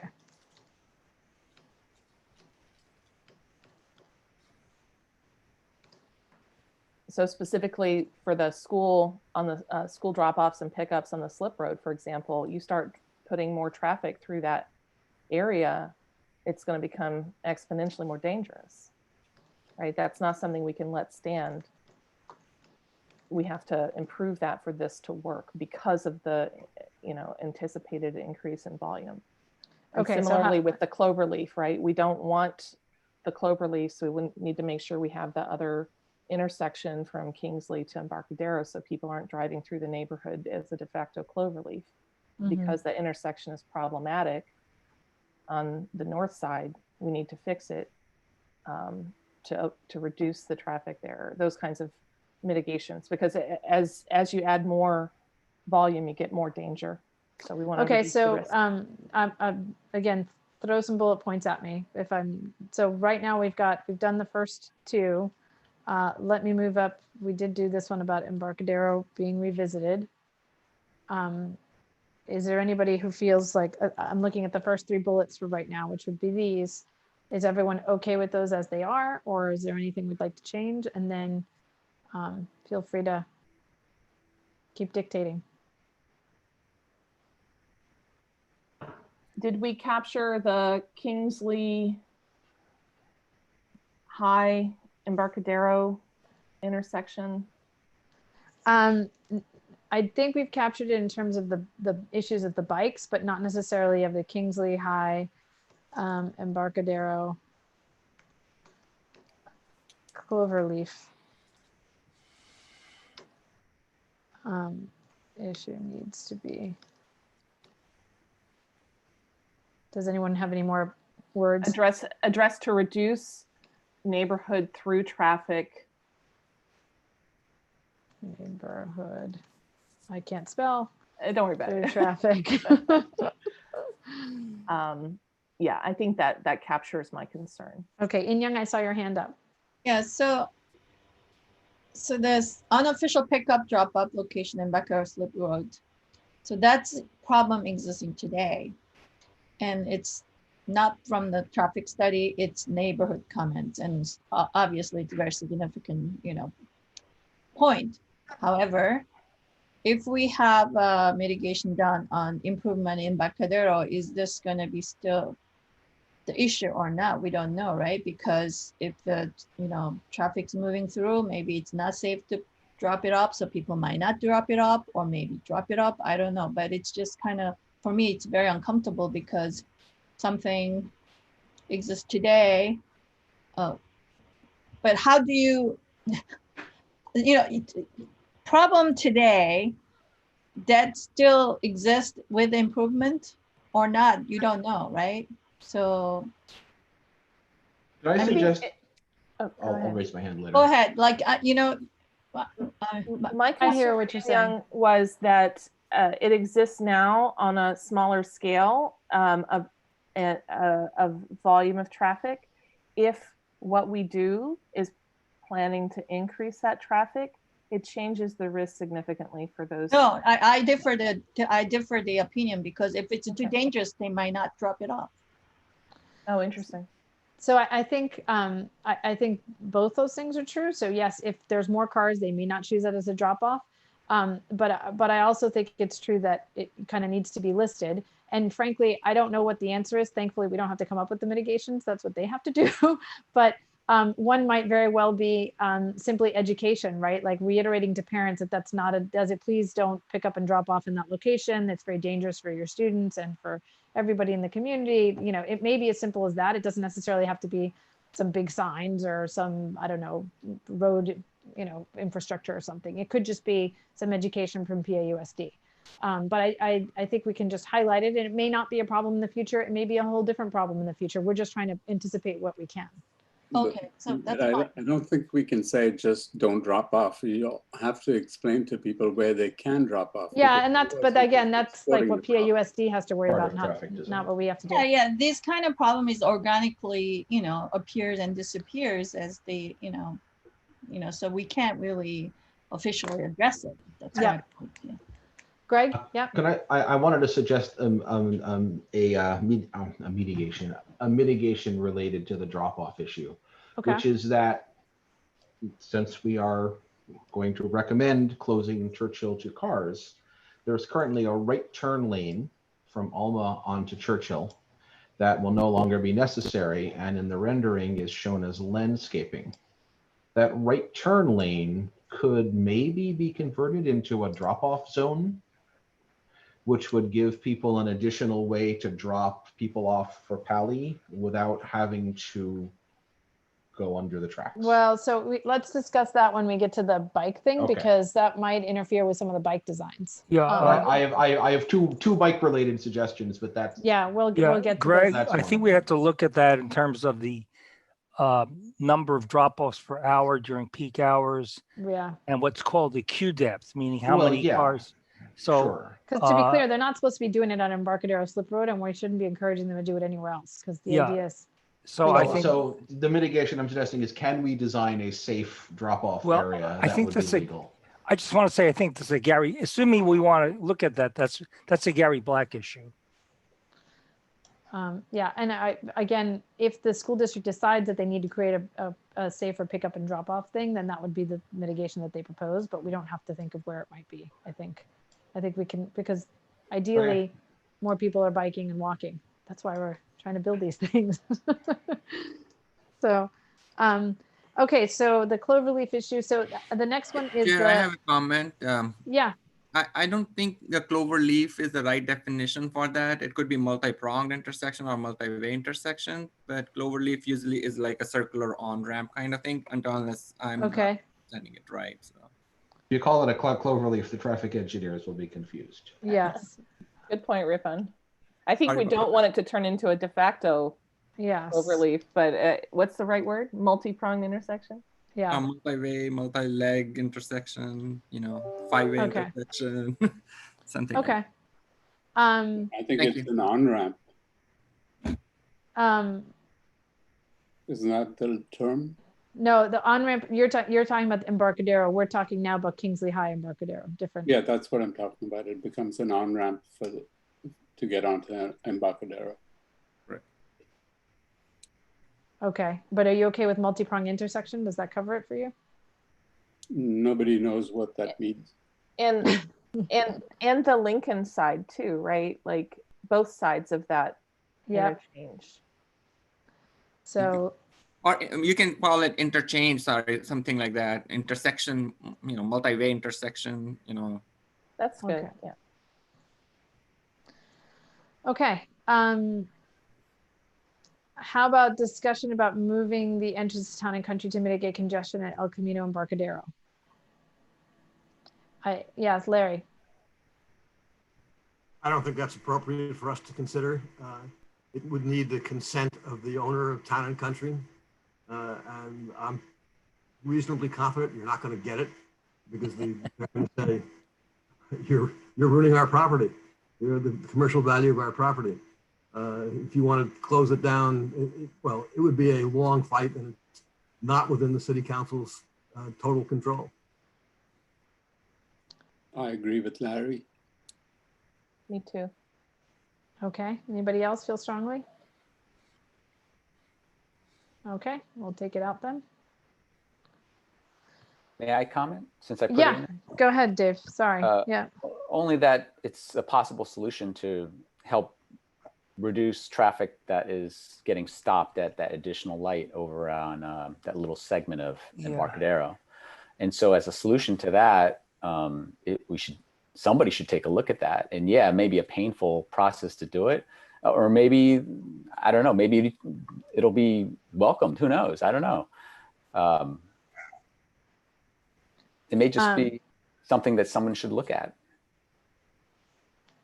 So how about, could we get behind the statement that says consider mitigations that could help reduce congestion at the entrance to Town and Country? And that might be moving an entrance, but it might be something else as well that we just don't know. That's fine with me. Gary Black has said that what he is proposing would reduce the congestion at the competing entrances between the high school and Town and Country. Yeah, but I will say that one thing that Gary Black indicated is that the main problem, and Phil, I see your hand, I'll get to you in a second. The main problem was El Camino and Embarcadero itself. And so moving the entrance to Town and Country isn't necessarily the words I would have chosen. What I would say is add an additional. And so one of the things that we talked about was whether being able to having a light over where the, I think it's called Encina, which is where the car wash and the Opportunity Center are, would create another available entrance into Town and Country. So it's not changing what exists, but adding another way to be able to get into Town and Country. Because you have the problem of the queuing of the cars that gets near like Kara's, the entrance by the Town and Country of Kara's Cupcakes, and the left turn to Embarcadero. So that was There the is discussion. Town and Country. Nadia, there is an entrance to Town There and is, Country. but not if you're coming on southbound El Camino. So there's no light there. There's a light at Palo Alto Medical Foundation's entrance, and then there is a turn at Kara's Cupcakes, but there is not a break at where Encina is from the northbound, sorry, from southbound. I understand it. I've driven it many, many times. What I'm pointing out to you is the commercial reality of the situation. And I think you hurt your credibility when you start putting in things in there that just aren't realistic. The city cannot tell Town and Country to close their entrance and move it all. I'm not proposing closing it. What I'm saying is adding an additional entrance. That's what I'm saying. What the difference You're to not what, suggesting an additional entrance, you're suggesting an additional light. yes, to go into an entrance that already exists. So actually even more towards my point. I think that this is getting beyond our scope, and I also think that without actual traffic analysis, moving lights and entrances aren't necessarily going to have the impact that we think they are. Okay, fair enough. Anybody else? I just want to say that I agree with Nadia. I think we're exporting problems beyond our scope. There's no reason to not include solutions beyond our scope. Okay. Phil? Well, this is an unfortunate situation, which is partly the result of Judy Kleinberg dropping out of the XCAP, because had she remained or had she been replaced, we would have presumably some business community input. And so we might say, based on that input, this was in scope or not in scope.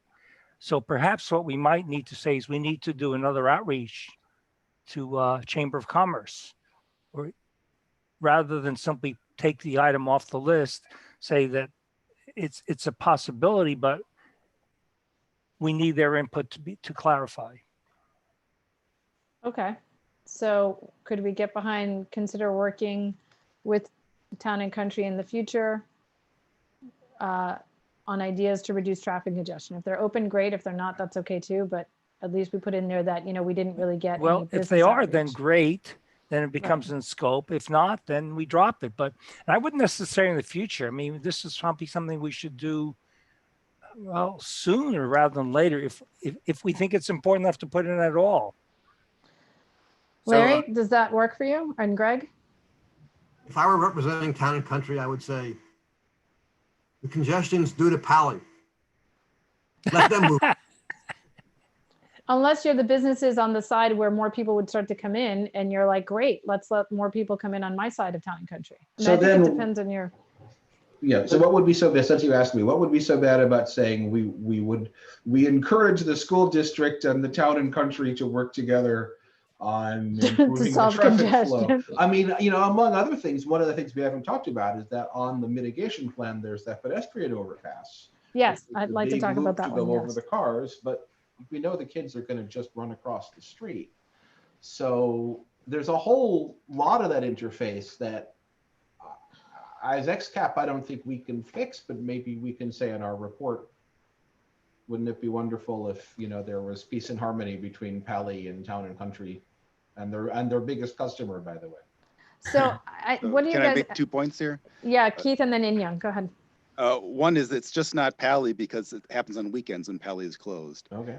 And the second thing is that Town and Country has a big incentive to reduce traffic, to make traffic flow more smoothly, just because it helped their business. So I think that they will not be necessarily opposing us. They may not want to pay a lot, but I don't think they're going to oppose a study. Okay. I would suggest the wording be consider working with TNC on reducing congestion on Embarcadero. Okay. But Embarcadero and El Camino. Because the problem is really on the El Camino portion, right? No, put in El Camino then, / El Camino. Okay. Inyoung, did you have something? Yeah, so I think that's good. And instead of like providing a possible existing solutions that I don't think we need to do that. You can put an overpass, you can put underpass, you can have another lights and crossing. You know, there, I can tell you there, you can't put that lights there because it's too close to the other light. Because otherwise, because of, you know, things like that, I don't know, but I'm not 100% accurate either. It's just a common sense thing. And because I use that all the time. And so instead of like, you know, kind of hand waving solution, we just state the problem, but solution could follow. So I suggest not to like, you know, suggest any specific solutions. So for the pedestrian overpass, do you want to put concern about pedestrians not using it and running across the road? I don't know how to say that nicely. well, I don't know why we have to suggest a pedestrian overpass or underpass or anything, because well, I will just say there is a pedestrian overpass. That was one of the mitigations that Hexagon gave, so that is why we're discussing it. And I will say that the only, not being a traffic engineer, the only mitigation I can think of is if anybody's ever been to London. London has these very hard barriers that, like, there are certain corners where you want to cross and they just will not let you. It's like cattle. It's basically the edges of the road are completely fenced in and you have to walk. You have to basically climb this metal barrier to get over that.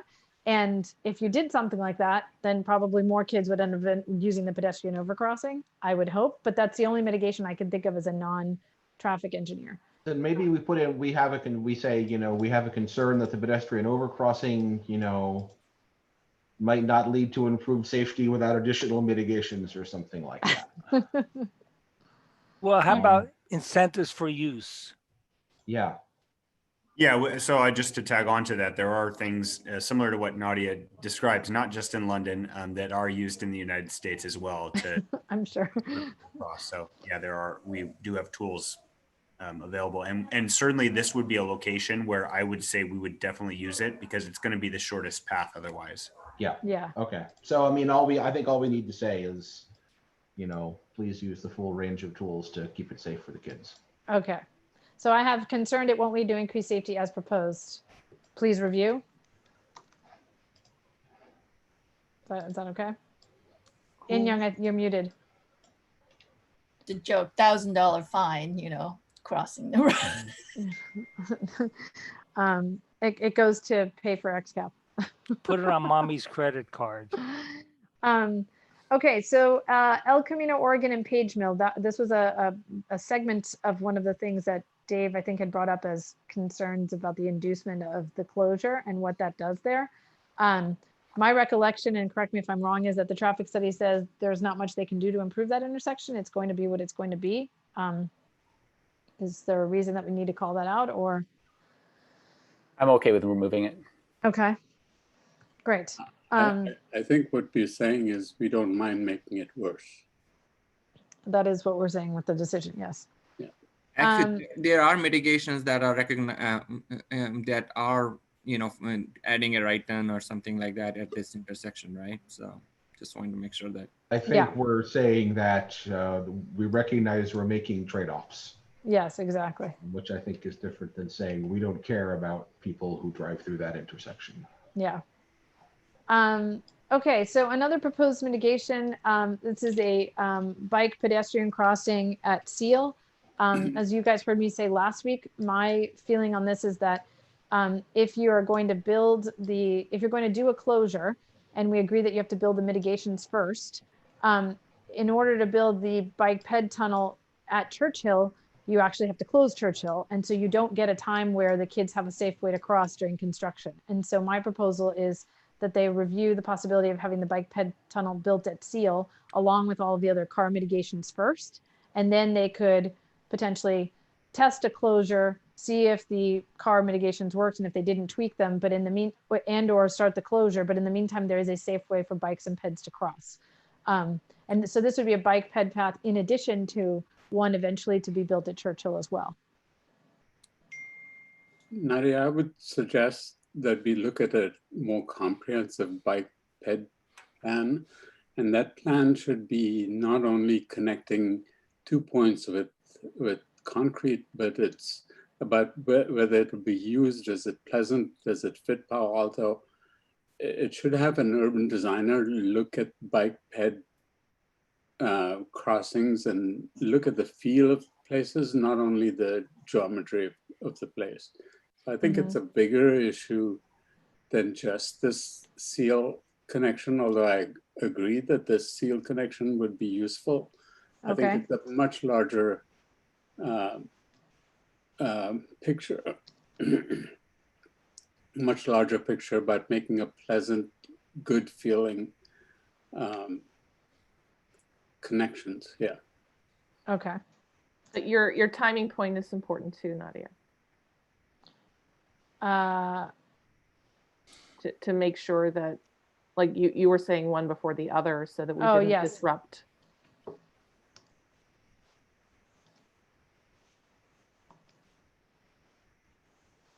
Yeah, I mean, I think Nadia's point about timing is important. I mean, I think that if we recommend to close Churchill and then don't make things better for bicyclists and pedestrians in that whole part of town, then I think we're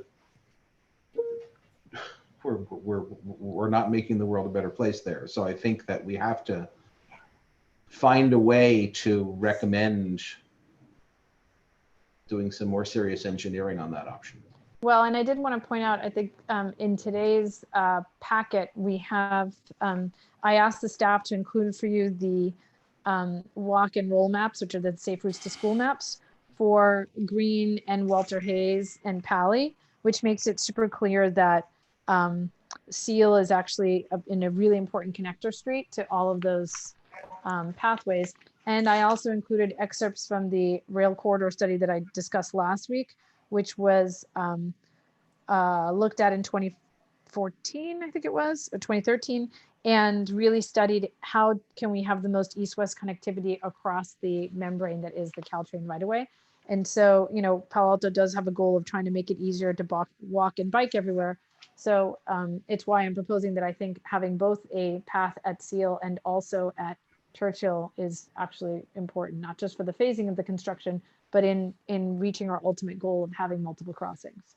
I agree. I mean, Seal is shown as a potential bicycle boulevard on this map you showed us, which I think would be a great thing. Yep. Dave? Just wanted to point out that if we picked option 1 for Churchill, it could be built without closing Churchill, and then you could close Churchill because it doesn't require a tunnel under the street. It requires you to go across first, then jog to the right, down, and go around. So I just wanted to make sure that. I'm not sure about that because we considered. haven't seen the phasing of the construction for those bike ped tunnels. That was not part of the videos that we've seen.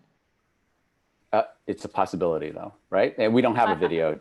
I'm not sure that it is. I think we'd need clarification on that. Ripon, I see you showed up. Yeah, Chair, I was gonna say that you could add a condition like the Churchill ped bike pathway should be built and the traffic shall remain open on Churchill Avenue. So if such conditions cannot be met, then other conditions like what you're suggesting should be accommodated for. No, because I'm actually saying something different. I'm saying that we should have this no matter what, and that an added benefit would be that it provides an additional crossing during construction. So it's not a, if you need it, then you should have it. I think we should have both. I think it's an important thing. And given the cost that you gave us for bike tunnels at, you know, somewhere between 22 and 27 million, to me, it seems like a no-brainer. If we're going to be doing all this stuff, we should really create as many crossings as we can. Because it's probably our only shot to do it. So not as a contingency measure. Not as a contingency, no. Yeah. Sounds good. Yeah, I think that's an excellent idea because I know people who live in Old Palo Alto, they don't really have a lot of park access. So they go to Pierce Park and they use a Churchill and, you know, across from my house. And I see a lot of these residents that I know that all goes to, you know, the Pierce Park. And I talk to them and they actually love to have that, you know, underpass to access the Pierce Park. Yeah. That would be probably the most popular thing we could recommend. Yes, yeah.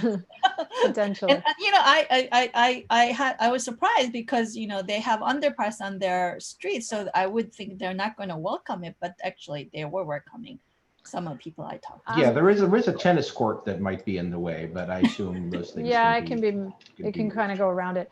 I did want to make a note in the record somehow, and we can put this, I'm just going to write a little note for myself, that it does not need to go to a vote of the public, because it impacts parkland, but it's not taking away parkland, because as Keith explained to us, and he's on the Parks and Rec Committee, is that is considered an improvement to the park and not taking away of parkland. So when we write up the report, I'm adding a little note here, or does not impact parkland. Does not reduce parkland. How do I want to say this, Keith? It can, a pedestrian and bike path is consistent with Park use. Park use. Yeah. And Okay. therefore, it can be done on dedicated parkland. Done on dedicated. Okay. As long as it is just peds and bikes. Great. Skateboards. Okay, next one is study whether Park Boulevard should be reopened between Southgate and Evergreen Park. I have test and opening, how to test this. So this is just something that obviously has come up and again. It's very popular in some camps, not popular in others, and I recognize that there's a loaded history here. I still feel like we have an obligation to point out that is a possible mitigation. That is something that they should look at in the future when they're looking at this whole bike pedestrian car connection. Is there anybody who feels that we should remove that, or? I think we should keep it, but I don't think we should ask for solutions. Yeah, that when, how to test. Okay. Yeah, I mean, I'll say that probably why that's there is because they didn't want people cutting through to Churchill, and now there's no big reason to cut through to Churchill. So yeah. Well, you still can get cut. Yeah. You still could get cut through people dropping off their kids on Churchill. That's true. That's true. So I think you'd want to include neighborhood outreach and make sure that is this going to be a positive or a negative, and work with them. Absolutely. Absolutely. Please say that. Yeah.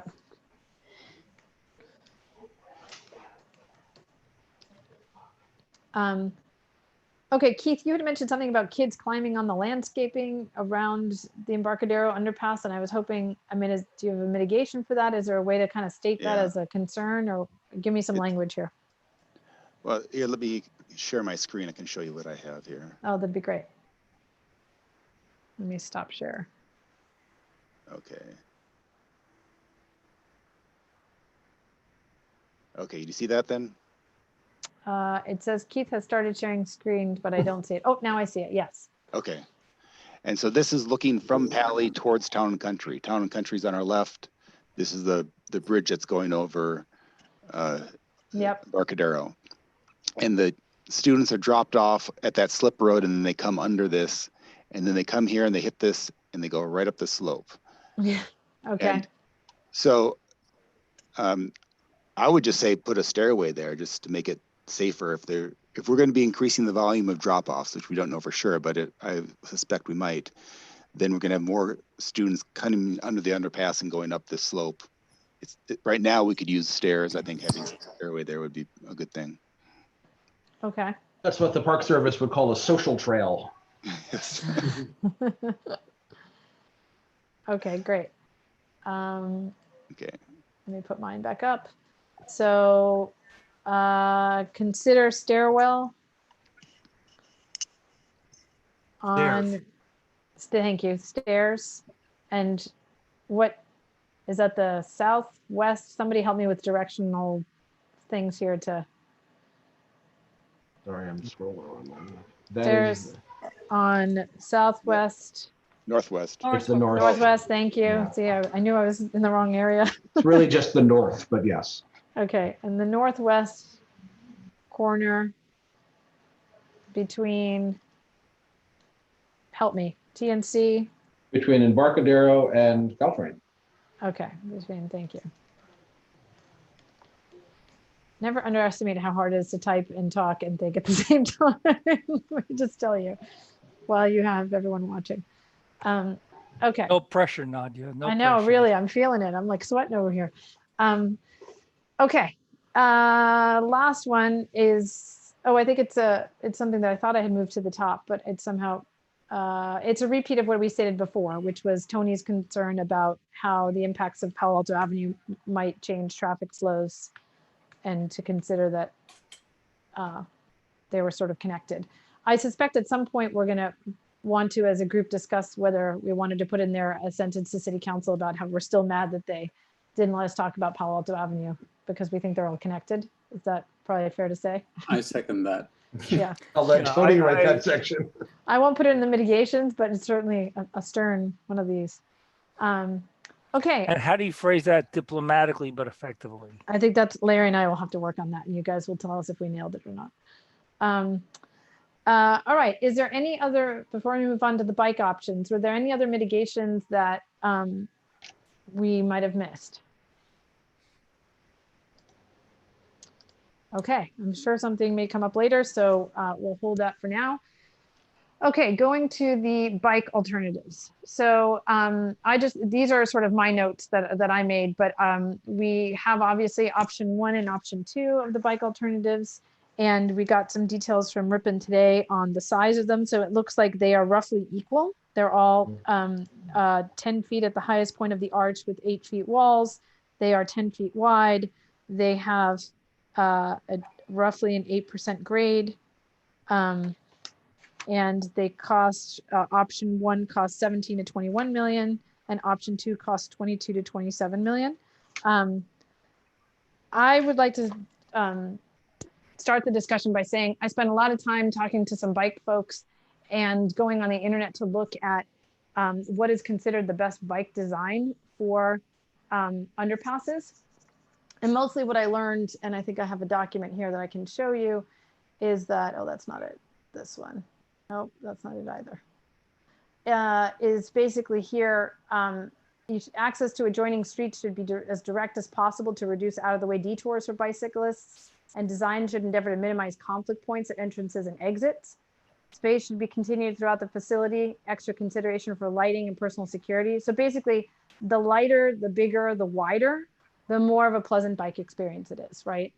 And just, you know, to give some, you can see here, they've got a couple of pictures. So here's a pretty wide one. I don't think obviously this fits where we're talking about, but I wanted to give some context. There was also an op-ed that happened to come out earlier this year about the myth of pedestrian infrastructure in a world of cars. And this gives the opposite example of when you try to make a bike ped infrastructure that looks like it's meant for bike peds, but really it just makes it easy for cars, because if you're a person walking in the Florida heat, you've got to now have to walk this super long way instead of basically running across the road, which is what people would have done before. And so, you know, when you've got these very circuitous routes that yes, achieve a bike ped connectivity of particular, you know, ADA compliance, they work, but they're not exactly bike and pedestrian friendly. And so here are some nice pictures of kind of wider walkways. Obviously, I couldn't get measurements for a lot of these. This was sort of an interesting one because it's narrow, but it does have this higher top feeling, which makes it feel wider, even though it's still only as wide as this, which I thought was sort of interesting. Example of lighting and how lighting, even if it's obviously natural daylight is preferred, but if not, you can do a lot with lighting. Oh, that's a repeat. Sorry about that.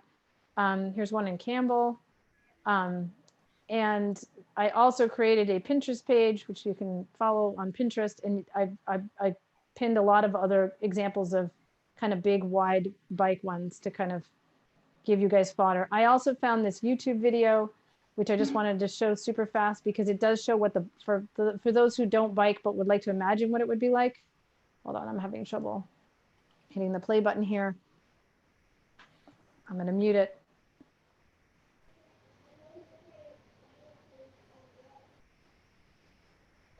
But that just gives you a little bit of an idea of what that might look like. So with that, I figured we can discuss the two alternatives and see where everybody is. As you might have guessed, I like the one in the center of the road because I think it's wider and it gives us more space. I am worried about how the biggest thing that I heard from the bike community was that you have this moment if you're traveling and let's say you're coming from the Pali side and you're going to Old Palo Alto. If you emerge from that center tunnel, you have this moment where a car could be coming up next to you and you guys merge together, or vice versa, where you're next to a car and you have to cross into the center to go down. And what I thought about was that the consultants didn't discuss, but I would love to discuss with this group, the possibility of making Churchill a dead end at that point. Because if you made it so that only homeowners could access that road, then you would significantly reduce the potential for the bikes and the peds to intersect at that section. And so what I would propose is that we would put a light somewhere else in Old Palo Alto, probably at Northern California, to allow for unsignalized lefts. So I wanted to see what the group thought of that. That would be much better for the cyclists. Oh, Greg, I think you're muted, but talking. Oh, I'm not muted actually. I'm sorry. I will wait and raise my hand. Greg. Personally, I tend to agree. When I look at your videos, I was imagining Greg, you're still muted. No, I'm actually not muted, and my little green thing is going on. We can hear him. We can hear him. Nadia can hear us. Loudly? Maybe Nadia can hear us. I don't think Nadia can hear us. I just realized it was me who was muted. So I've been talking this whole time. I apologize. Well, if the last thing you heard was the YouTube video, I will just leave that there. No, we heard everything you said. Oh, okay, all right. So somehow I don't know what I pressed, but so anyway, that's where I wanted to lead, but go for it. If it's okay. Oh, great. No, okay. I'm sorry. I was talking. I'll make it brief. I tend to agree with Nadia that option 2, I think, has more potential to be a wider bike tunnel. And I have some ideas how we might achieve that. I hadn't thought of Nadia's idea, which was essentially restricting Churchill further on the other side of Alma to vehicular traffic, which of course I think would probably raise many of the issues we're hearing about from people in other parts of town, by removing yet another way to get to Alma. But I guess there, however, you have other streets that take you to Alma, so maybe it would not be a very big impact on traffic. You might want to consider moving the traffic light as well. I assume the bike tunnel is restricted to 10 feet because it has to fit down the middle of Churchill with room for cars on either side. Yeah, I have a question about that, but I see Dave's hand up. Dave? Okay. Certainly making it wider and closing off Churchill would give you a wider entrance there. What's your proposal about the lack of access to the driveways of all the affected houses? So the way I was thinking about it was, if it's a dead end street, the houses still can drive on the street and get into their driveway. It just means a lot less cars would obviously be on Churchill, and you would still have driveway access. I mean, I think you still could be able to make the turn in and out. It would just be, if you've in my neighborhood, it's sort of like the folks who live at Bryant, where the bike bollocks are. You know, like you have the entire road, but nobody really drives on that road, and you come in and out of your driveway and sort of use the road as you will. But all the folks that live there know that all the bikes come through, and so they drive super slow, and nobody else really goes through. So if we made it so that Churchill, you could no longer turn from Alma onto Churchill, and from Churchill onto Alma. In other words, if you live on Churchill, you would now go east towards Emerson and then turn on one of the blocks and make your way to Alma a different way, then that would really significantly reduce the amount of bikes. Because my concern with option 1 is just getting the kids to hit the call button creates this giant mass, and then they go across like a giant blob.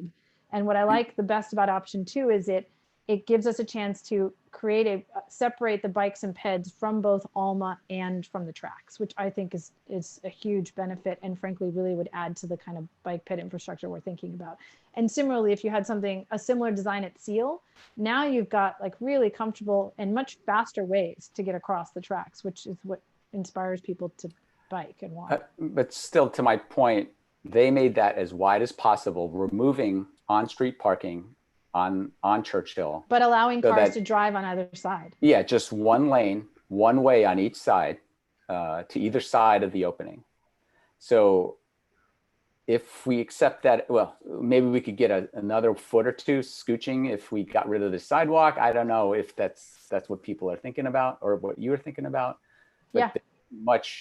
Well, Dave, I think what Nadia is saying, it's easier for you guys to, drive out from your driveway and stuff because cars traffic's not there. If you remove It's the a safer- curb, yeah, you it's actually, safer.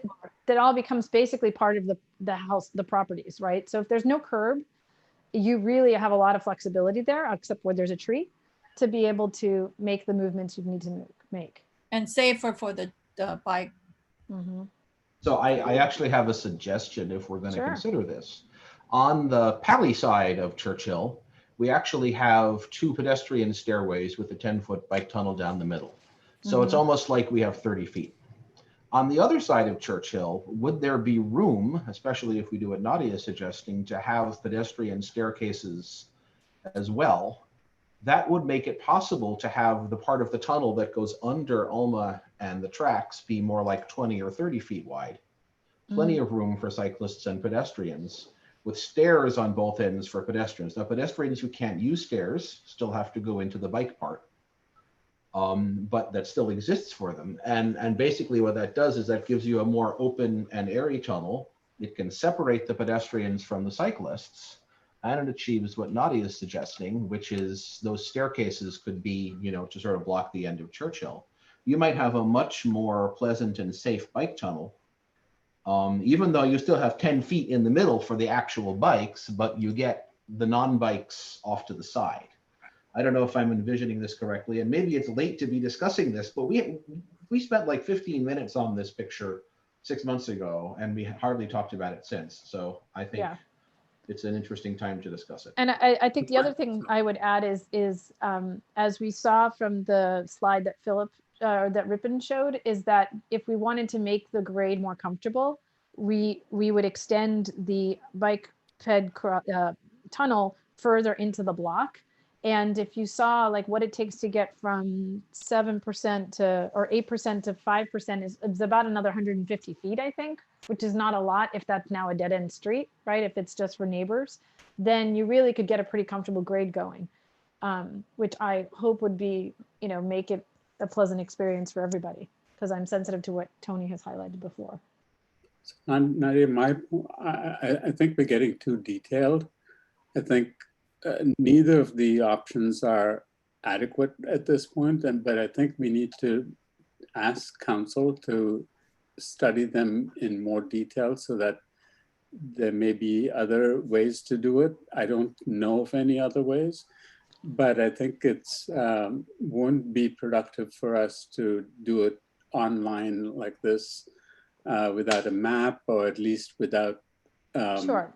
the deep understanding from a professional who sort of understands these issues and can design something that's much more adequate.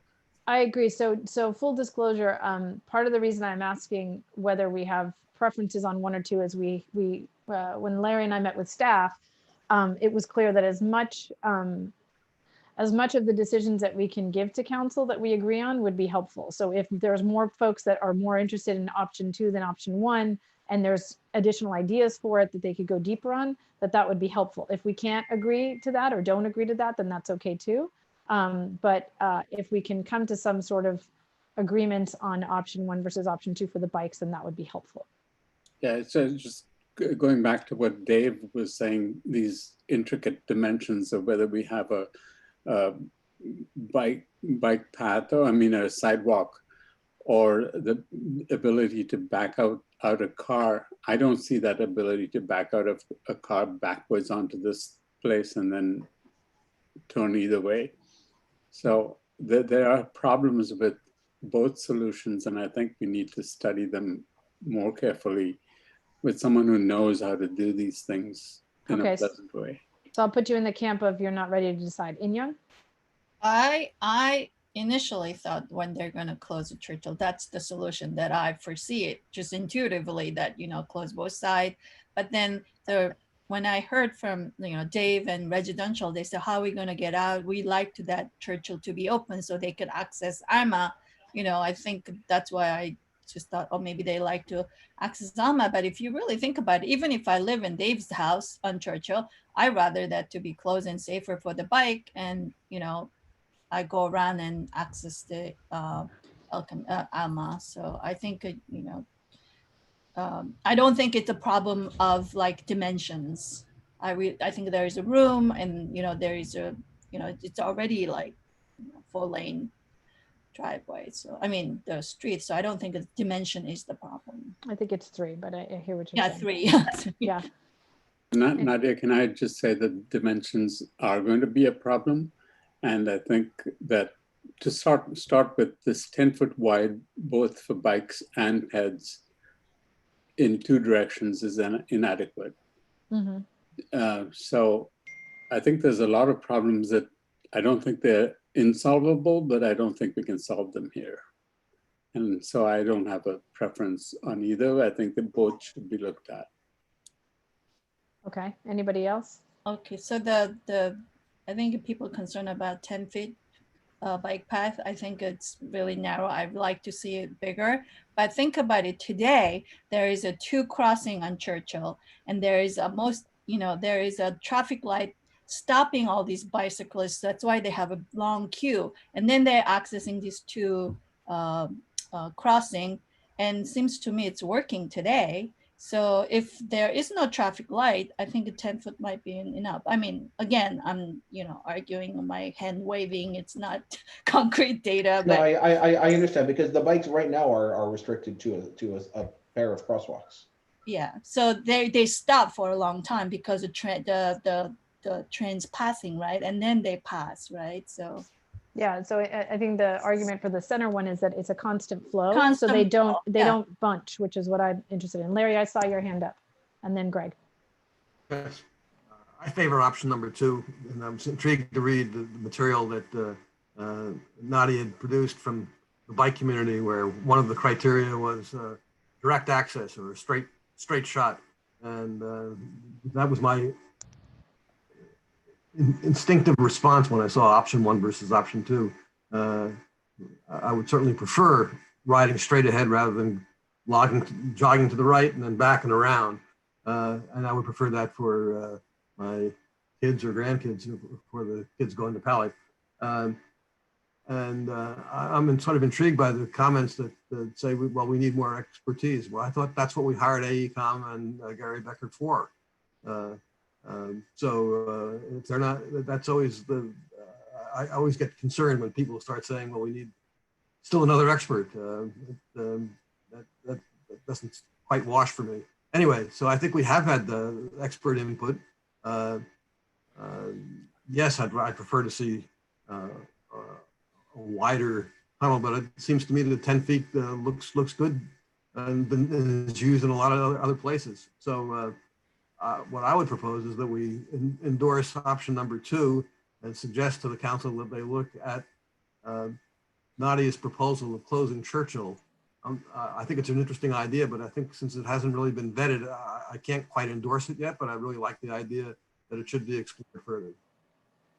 I saw Greg, then I see Dave, and then I do want to give Carrie. Carrie has to leave for PTC in 15 minutes. So Carrie, I want you, if you've got anything, I'll come to you next. So Greg and Dave. So I'm much more positive about option 2. In fact, I think option 2, even as currently designed, is the best bike crossing option we have for Churchill out of the 3 we've looked at, which are the 2 here, plus the option that went with the partial underpass. I think it was better than the option if we would have had the viaduct. I'm interested in further developing the ideas Nadia was discussing and the idea I was discussing about finding a way to widen the interior of the tunnel or increase the height or the lighting. And I know as XCAP that may be more detailed, but I certainly hope that someone can take that on and we can put that in a recommendation. Great. Dave? I just want to say that if those things are looking just like this, option 1 and 2, I still support option 1. I think option 2, as a bike rider, having gone through California Ave many times over this COVID pandemic time that we've had, 8 foot is way too narrow, and another 2 feet is not going to make that any better. It's just too dangerous to bunch so many bikes down that, and going in a straight shot, they will not slow down. They would just keep going. And of course, they're going to try to slow down, but it's not going to be a pretty sight. You can only go one way and you won't be able to go back up. Now, the reason why I look at, notwithstanding what you said, Nadia, just now, but for option 1, there potentially is the opportunity to make that ramp wider. if you look at the overhead map, I just pulled it up from one of the older drawings, that it doesn't actually go into that right turn lane that's sitting there from Alma onto Churchill towards Southgate. So potentially there is some room to go a little bit wider there. And it's also 20 foot, way down at the bottom underneath too. So there is that width down there. There's no perfect solution here. It's not, there's always give and take for any of them. Option 2 also has, we lose some on-street parking, whatever. I've heard that, that's still preferable to, losing our homes. That's great.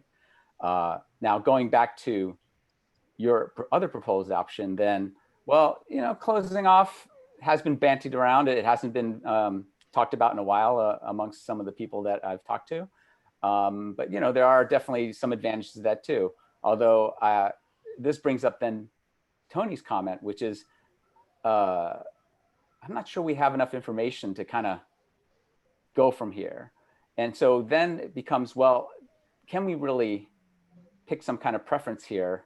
Or is it more about just saying, look, there's more that needs to be done for this one. There's more that needs to be done for this one. And what happens if we do these things? Then does still one look better than the other, or what? If I had to pick one, if you forced me, I'd probably pick option 1. But to Tony's point, a lot of the stuff we talked about, we don't have the drawings, we don't have dimensions, we don't have anything. I could see shaving off that piece of trees and grass in front of my house. It's like, okay. It's like, well, the sidewalk, we could give a little bit of that. But then it's like, could I back out onto that part if I lost that to a wall that is supporting the sides of a wider bike path, even if that road was closed? I don't know. I have no idea. I mean, there's not enough information to even say that one way or another. Okay, Carrie. Trying to unmute, sorry about that. I agree with what Tony said at the beginning of this discussion about neither of these is ideal, and I feel pretty that both of them have issues that require further iteration. So it would be hard for me to choose between these two. I guess the only consideration I would have is the distance of the path. So the straight shot would be preferable, but again, with the caveats here that we have to send this recommendation along if we do make it with the strong urgency of improving the design before implementing it.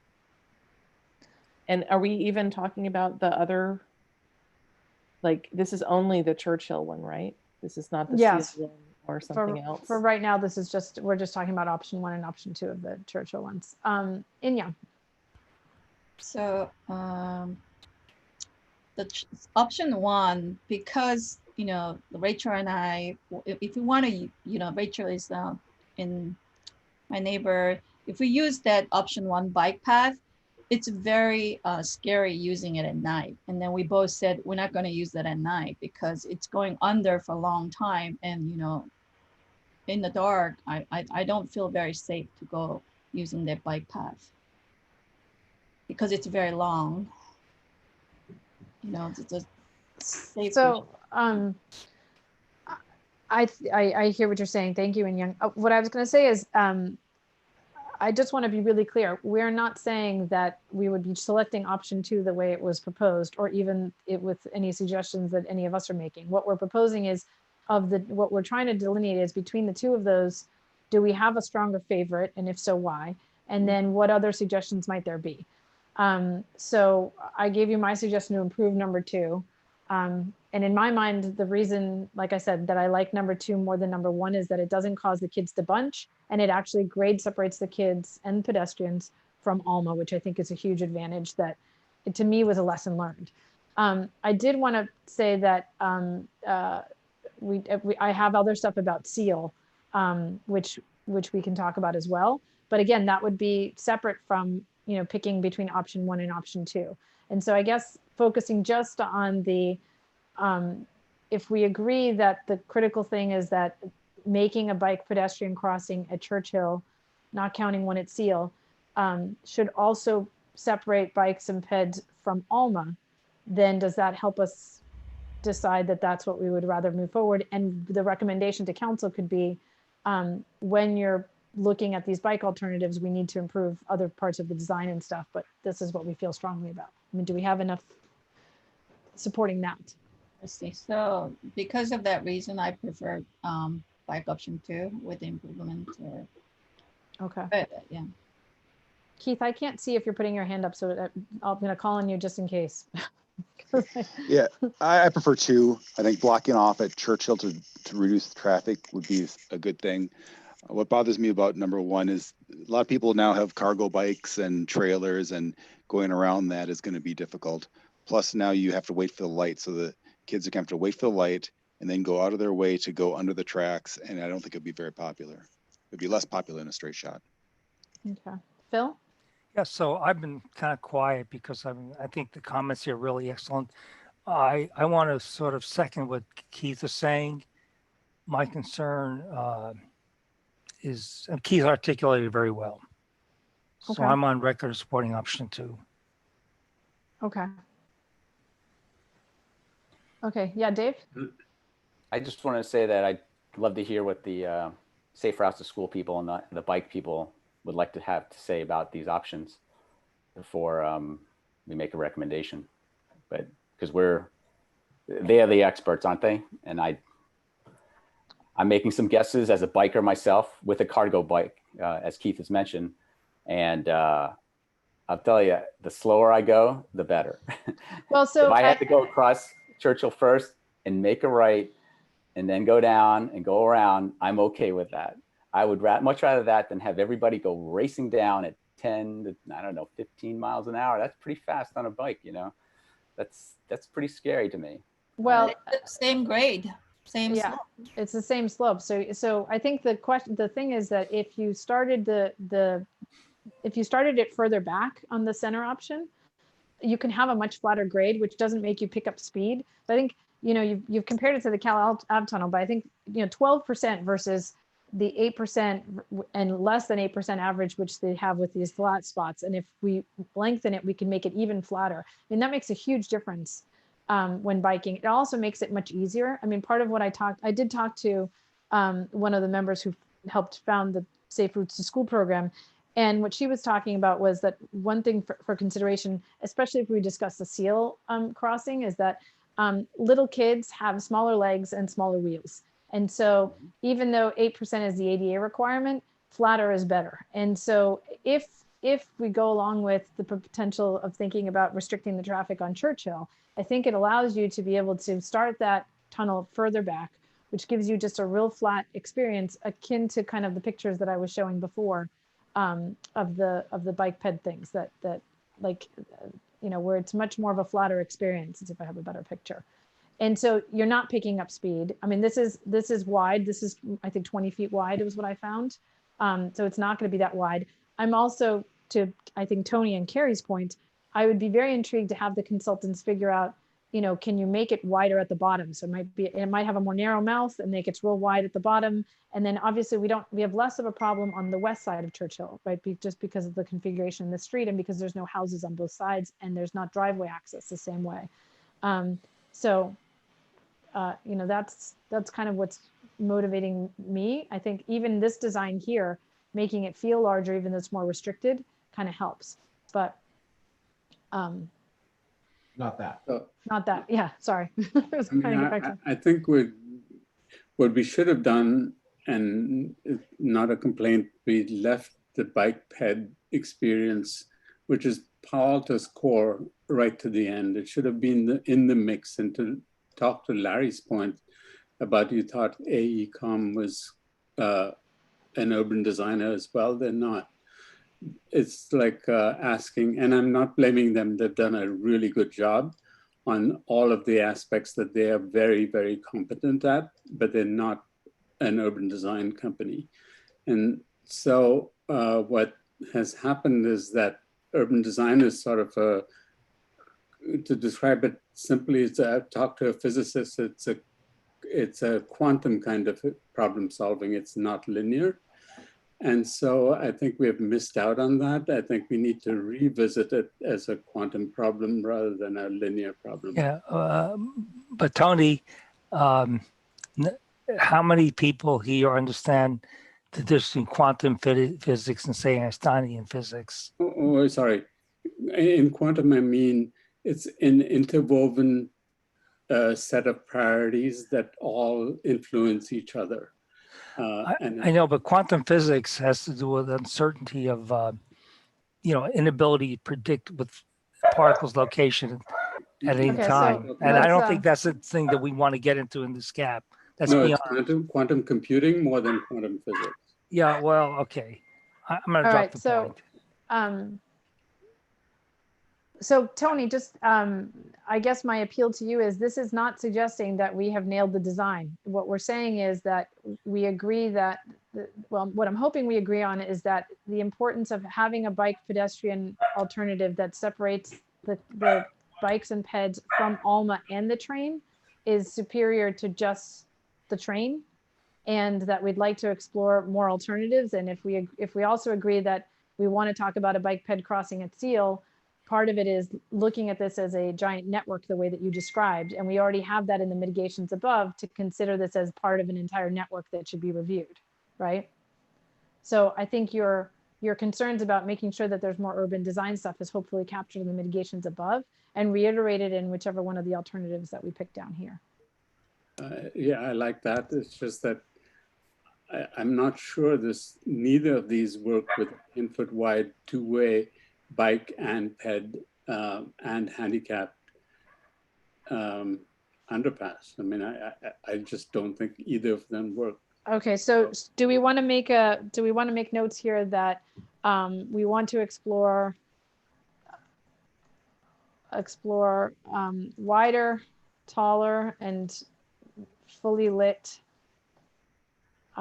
crossing? Because those are basically the design elements that we're looking for, and flatter. One of my pet peeves with the bike bridge that's going over 101 is they did not try to maximize the width. That was such a lost opportunity. Oh yeah. They put 12 feet down and said good enough, and I can't believe they didn't. Anyway, so we have explicitly specified that we want it as wide as possible. Okay. And also more visible, because it's a very turn the corner. If it's not visible, more scary. Okay. Guys, I realized I've been ignoring my phone, but I'm on a text with city staff who's running this meeting, and they actually have to make their way to the PTC meeting as well. So we actually have to put a pin in our discussions for today. So I will have these notes available for the next meeting. I will make these notes public so that everyone can see, and I'll put it out as part of the agenda next week. And we will pick up this discussion next week, which means that next week we'll be continuing our deliberations on church. Okay, so Nadia, there's something I want to make a general comment in response to a number of feedback comments we've gotten. Are you saying that I can no longer do that tonight? If you're okay with holding it till next week, that would be appreciated. Because I guess I am. It's not on this item, so we need to kind of keep it focused. Well, it's part of the overall issue on deliberations. It's okay. If you want to bring it up next week, then that would be great. We can all also right. talk Why don't I offline make if a you note want. to bring it up next week? Okay. Okay. All right. Okay. I will keep these notes, and again, be on the lookout for the assignment that we will give you in terms of writing your chapters and when to turn them in, and then reviewing the chapters that are coming. So, okay. Yeah, awesome. Nadia, I'd like to have a short conversation with you tomorrow. Okay. About my report, the scope of my report. Okay, sounds good. All right. All Whatever right. it's convenient. Thank you, everybody. So we're done. Yeah, we have to be done because the folks running this have to go. Okay. So well, I can't do it on my own. All right. Thank you, everybody. Thank you. Bye.